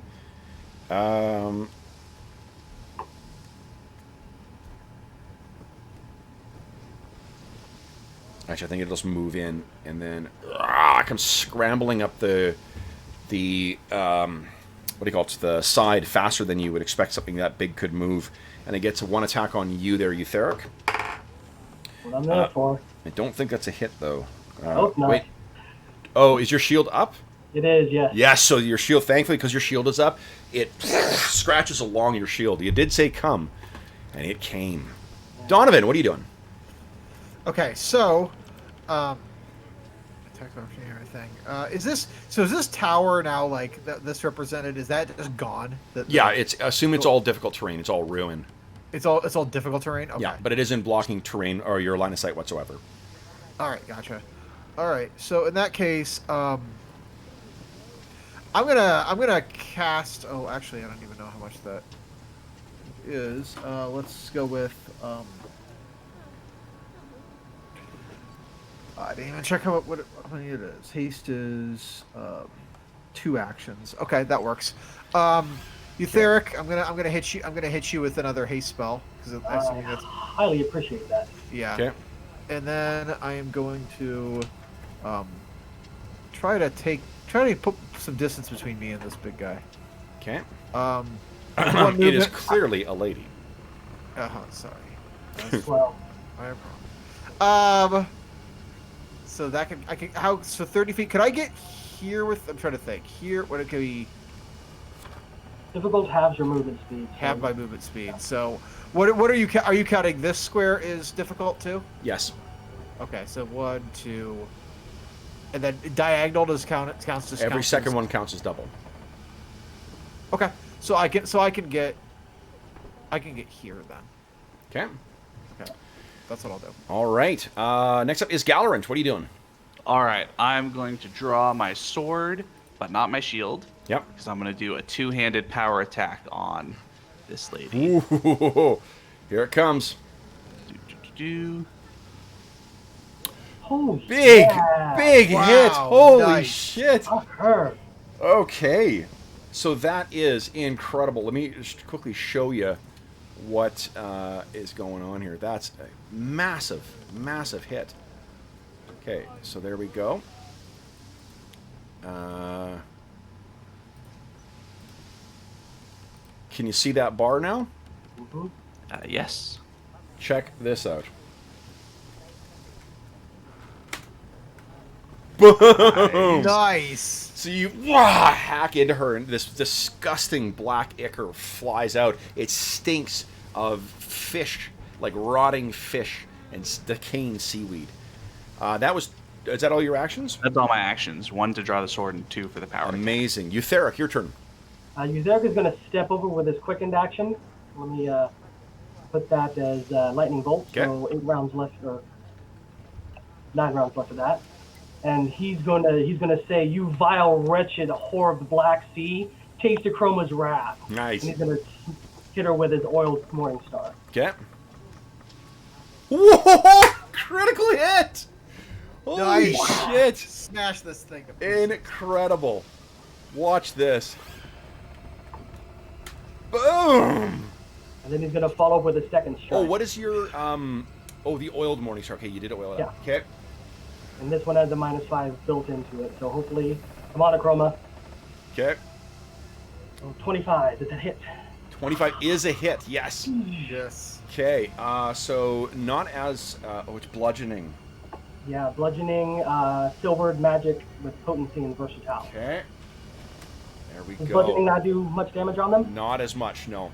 Okay, well, next time I'll know just switch it to piercing for my next. No, the bludgeoning did do more effect than what the slashing did. Okay. Yeah. So as my final action, I'm gonna kick my shield up and. You know what it is? It's almost as if her flesh is made of like that kind of dried out driftwood, where it gives very easily to slashing, but does not take a lot of effect. But the bludgeoning batters bits of it apart. Okay, these things turn. All right. So, too late to do anything, Donovan? You hear in your ear and breathing down on your head. Oh, I already spent my reaction saving your life earlier. Sorry about Boom! no. Right behind you. And first of its massive claws is a 23, so that is a hit. That'll hit. You take... that is 17 points of damage. Oh, As it tears away at you. And I have one more attack on you. I think that actually might miss. That's a 17, so that's a miss. That missed. Okay. So yeah, it is right behind you now. On the other one that is engaged with you guys, Galorant, I think you hit it a lot harder, so it is going to try and get you first. I give her such a vicious tongue lashing, though. You did. I mean, if you want to get hit, I mean, by all means, but... Hey, it's Eutheric's thing. I mean, Yeah, Eutheric. So 26 is a hit, I think. that is just enough, yeah, Okay. for both of us. Anything happening before I roll damage, guys? I'm going to snap my shield into place. Isn't it against me?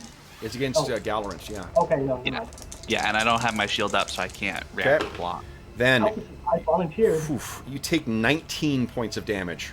All right. Okay. Then, second attack is a hit as well.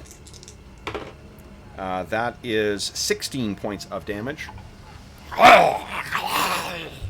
She was ours! Ours! And her final attack, minus 10, it's a 20, so I don't think that's a hit. Not a hit. Okay. So that's a nasty barrage. Let me zoom in a bit here so you guys, I can highlight you guys a little better here. Holy smokes. All right, then it is Donovan, what are you doing? Hopefully not dying. I don't really know what I've got. Well, someday. Someday, I'm going to, let's see what's the range I got on this thing. The problem is I'm under that effect of the serene mutagen, and it basically makes my combat not so great. So, Was it great in the first place? well, you know, if somebody is, I figured they shoot me with a magic or mental attack. I might need to make a will save. That could help. With your hags, I wouldn't put them past them. Okay. Exactly. That's what I was thinking. So, all right. Let's say, am I even out of second level spells? That's not gonna work. You know what? Yeah, let's try that. I guess. Why not? Let's try to put the let's try to cast sleep. See what happens. Okay. So click on sleep. Sleep. All right. Okay, so it's a saving throw. That Yeah, would be Well, and it's not an offensive spell, I don't think, so it's not going to count as to the serene mutagen thing isn't going to hurt it. So. We're going to have an attack roll, so. Yeah, it's a yeah. Is this good? Well, I don't know. Would you consider this an offensive spell? Yes. Okay, so then it's going to get a save DC penalty on the. My save DC will be one lower. So it'd be 19 is what it's rolling against. Yeah, probably. I think that sounds Okay. right. Yep. Okay. So the way there's the full description isn't actually in there. Oh wait, hold on. Each creature. Yeah, let's yeah. So Yeah. wait, so it's not affected by hit points. It's a 5-foot area burst, so I'm assuming you're trying to situate it so it's not going to hit you or anyone else. Yeah, I'm gonna Right. try to hit it. I want to hit. Yeah, I guess I want to hit the one in front of me if it's Okay. not gonna make a difference whether it hits a. Okay. I thought it was all tied to hit points. Okay. like old So school. let's see here. I'm going to make a save for it. It's a will save. Okay. Yeah. So I got a crit success against that. Shit. Yeah, these things are quite powerful. Okay. Yeah, so that means that it's unaffected by your sleep. All right. Well, in that case, that was 2 actions. 'Kay. So You still I have am one more. I'm going to No. I don't want to. What else are we gonna do? I don't want to die here. Well, running to us might be the best option, but I can't help you. Common defense. Woo! I think I can get there. Right. 1, 2, Yeah, I can get there. 4. Yeah. Yeah. Okay. That's it. Gallerant, your turn. What are you doing? All right, I'm gonna try to finish off this one with a two-handed bastard sword power attack. Come on. 25 is just enough. Awesome. So you know what happens? Dead. It dies. What does it look like as you kill this immortal hag? Well, I've been in the decapitation mood all day, so I think that's probably the finisher that I use on it. Okay. As soon as that thing goes down, you hear this scream from behind you. And it's... And the other hag is staggering back as if you had severed a limb from her. You still have one more action, Gallerant. What are you doing? Yep. I'm going to say to Abelard, Abelard, if you could do another white magic surge, that would be great. Eutheric, your turn. What are you doing? Eutheric says white magic surge. Puh. And is it just at the tower where the difficult terrain is? Yeah. It's difficult. So if I go here to here to here, Okay. 15, is that correct? Yep. Okay.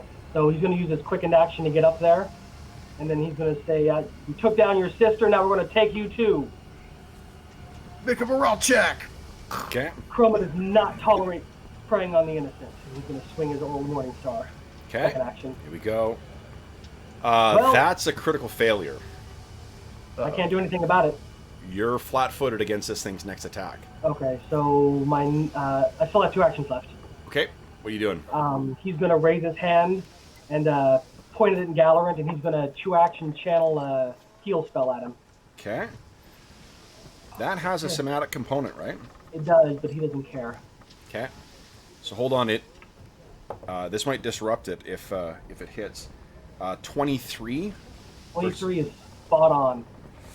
Well, you raised your shield first, didn't you? Or did you not raise your shield? I did not. Oh, no. Oh no. So you're about to call down the power, and this thing, in the midst of its rage, it looks at you and sees you standing before it, taunting it about losing its sister, and it slashes you. You take 16 points of damage, and your spell is disrupted. Is there no concentration check? I don't think so. No, I think it's Okay. one more because you're out of actions now, right? I am, yes. Yeah. It hits you. That's it. Okay. All right. So then it's this thing's turn. It is going to just focus all of its rage on you. It's not even speaking. It's just screaming. First hit is a 28 versus your AC. That hits. You take 17 points of damage. Okay. Second attack is a 23 again. That is direct, yeah. Okay, you Right, take anything I can 17 do? again. 1 second. That takes me down. Okay. Okay. It puts me at what, 0? Yeah. I forget the dying rules. Yeah, I Yeah, forgot. it's 0 and dying 1. And then its final action is to run over here, and it's trying to grab the girl. Oh, don't like that. Donovan, your turn. What are you doing? Okay. I'm gonna jump in there and try to grab the girl. Nice. Okay. So Yeah. give us a. So it'll be one action to move in there, and then it's an attack roll. Go ahead and make a athletics check. Oh Jesus, that's stupid of me. You are sitting on 2 hero points though, so that's something. That's true. Do I get a? Okay, so this is okay. You're not. This is not a this is just an athletics roll. So Well, it's an this is not attack. It's athletics when you're trying to do what you're trying to do. Basically, is you're trying to grapple her. So it counts as an attack. So let me just. Can I? So drawback. You take -1 penalty to attack rolls. Is Yep. that what you're in unarmored? So I get a penalty on this too. Yep. Great. Okay. Ah, damn it. So. I feel like there's a lesson to be learned here. Well, I thought there'd be a lot of magic flying around here. Yeah. But okay, so hold on. I might need to. Yeah, hero point it. Let's Please. hero point that shit. Sure.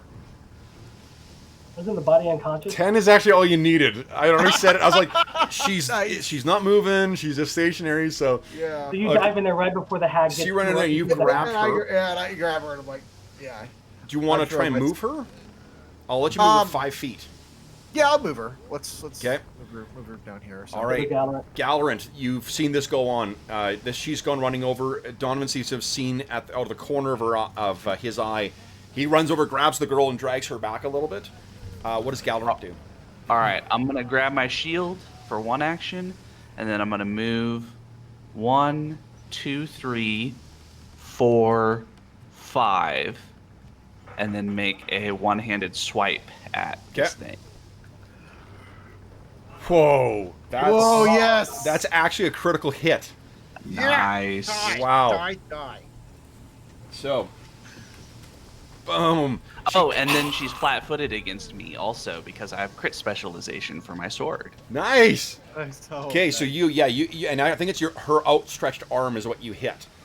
Eutheric, so actually you're moved to right after her, or no, right before her. So Which I was beforehand. Yeah, so what do you, we need a flat roll for you here. Flat DC. Okay, so you're, I think that's good. You beat the DC 10, so you're not dying. Okay. I'm just unconscious now. Okay. And then on this thing's turn, it's bringing its arm back. It's making a bolt. Make another attack of opportunity there, Gallerant. It's just going to race and dive into the water. Just another hit, not a crit. What is the final scar that you leave on her? Just like across the thigh, as the last leg that's jumping off with this swipe. So yeah, you nearly sever her leg, and she dives. That hag will be walking with a limp for the rest of her life. You will always know that one when you see it, and it disappears beneath the waves. And as it disappears, the thundering storm that has suddenly come in dissipates. And the sound of the wind dies down, and all you can hear is the sound of the water gently lapping against the side of the island. The blue light of the moon shines down, and the only thing that Gallerant, you turn over and you make eye contact with the white form that is Abelard, and he simply nods towards you and fades away. What we're left with is our two heroes standing, the sound of a young girl sobbing. You start snoring in the corner because he's down, but he's not out. Yeah. And what is the last thing? I think the last thing we see is Gallerant takes off the cloak around his neck, and he places it over the shoulders of the fisherman's daughter.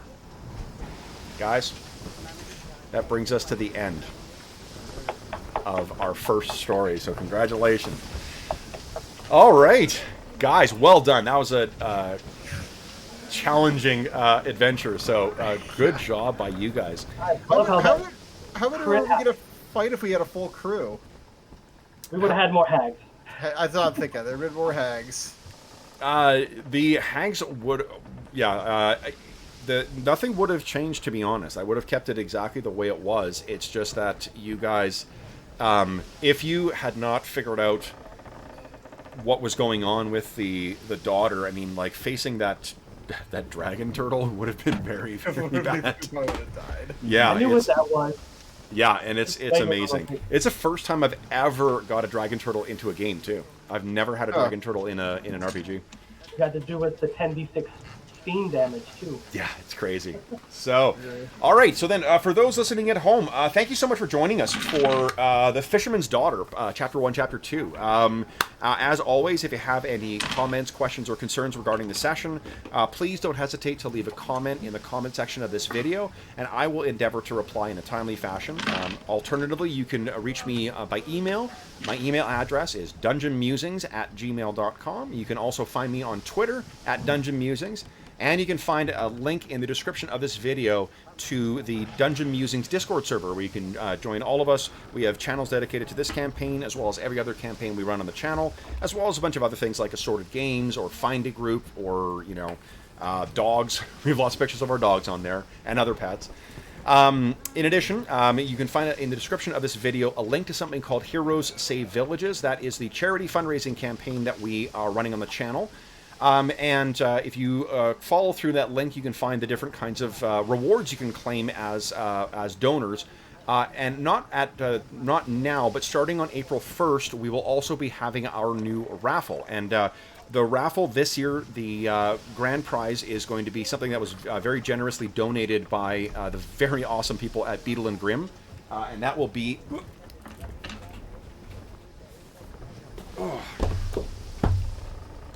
Whoa. A copy of Eberron, Rising from the Last War. This is my copy. The copy that is available as the grand prize is actually still in its packaging. So it is an amazing product, which I believe is $300 American, brand new. And the raffle tickets will only be 25 Canadian. So it's about $17 American. It's a steal to try and win a very awesome prize. And in addition, in the interest of putting my money where my mouth is too, I have actually purchased 2 copies of my favorite old school role-playing game of Astonishing Swordsmen and Sorcerers of Hyperborea, which is cool.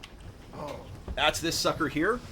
I'm donating 2 copies of that to the prize as well too. Between now and April 1st, when we go live, we're going to try and get more prizes. And all donations go towards the go to SOS Children's Villages International, which is a really amazing charity active in over 130 countries that provides a safe, stable, and supportive environment for over 80,000 orphaned and abandoned children from around the world. It's a really amazing organization, so all donations go directly to them. None of it goes to the channel. None of it goes to any other middleman. It just gives you a chance to win some pretty cool gaming stuff. And that's going to be going live as of April 1st. We'll have the draw on July 1st. So Canada Day, we'll be doing the draw as with last year. And as we go along, we'll let you know what other rewards will be available for the raffle. In addition to that, there's also charity games available. There's things where you can give me a theme. Brandon very generously donated recently and gave me a theme that I ran in our last 2 AD&D sessions as well, too. His theme was The Dreams of Dogs Made Flesh, which was pretty cool. So it made for some a couple of pretty interesting adventures.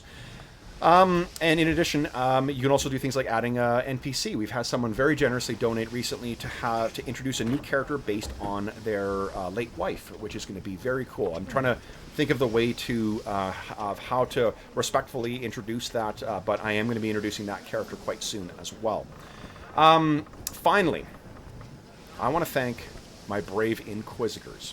So, Brandon, Arlen, John, thank you so much for joining me this morning for our trip back to Innistrad. Congratulations on completing our first story. I look forward to seeing you back in the plane of Gothic horror again in 2 weeks' time. So, for those listening at home, again, thank you so much for joining us in chat, late, otherwise. We hope to see you again soon, and until then, happy games.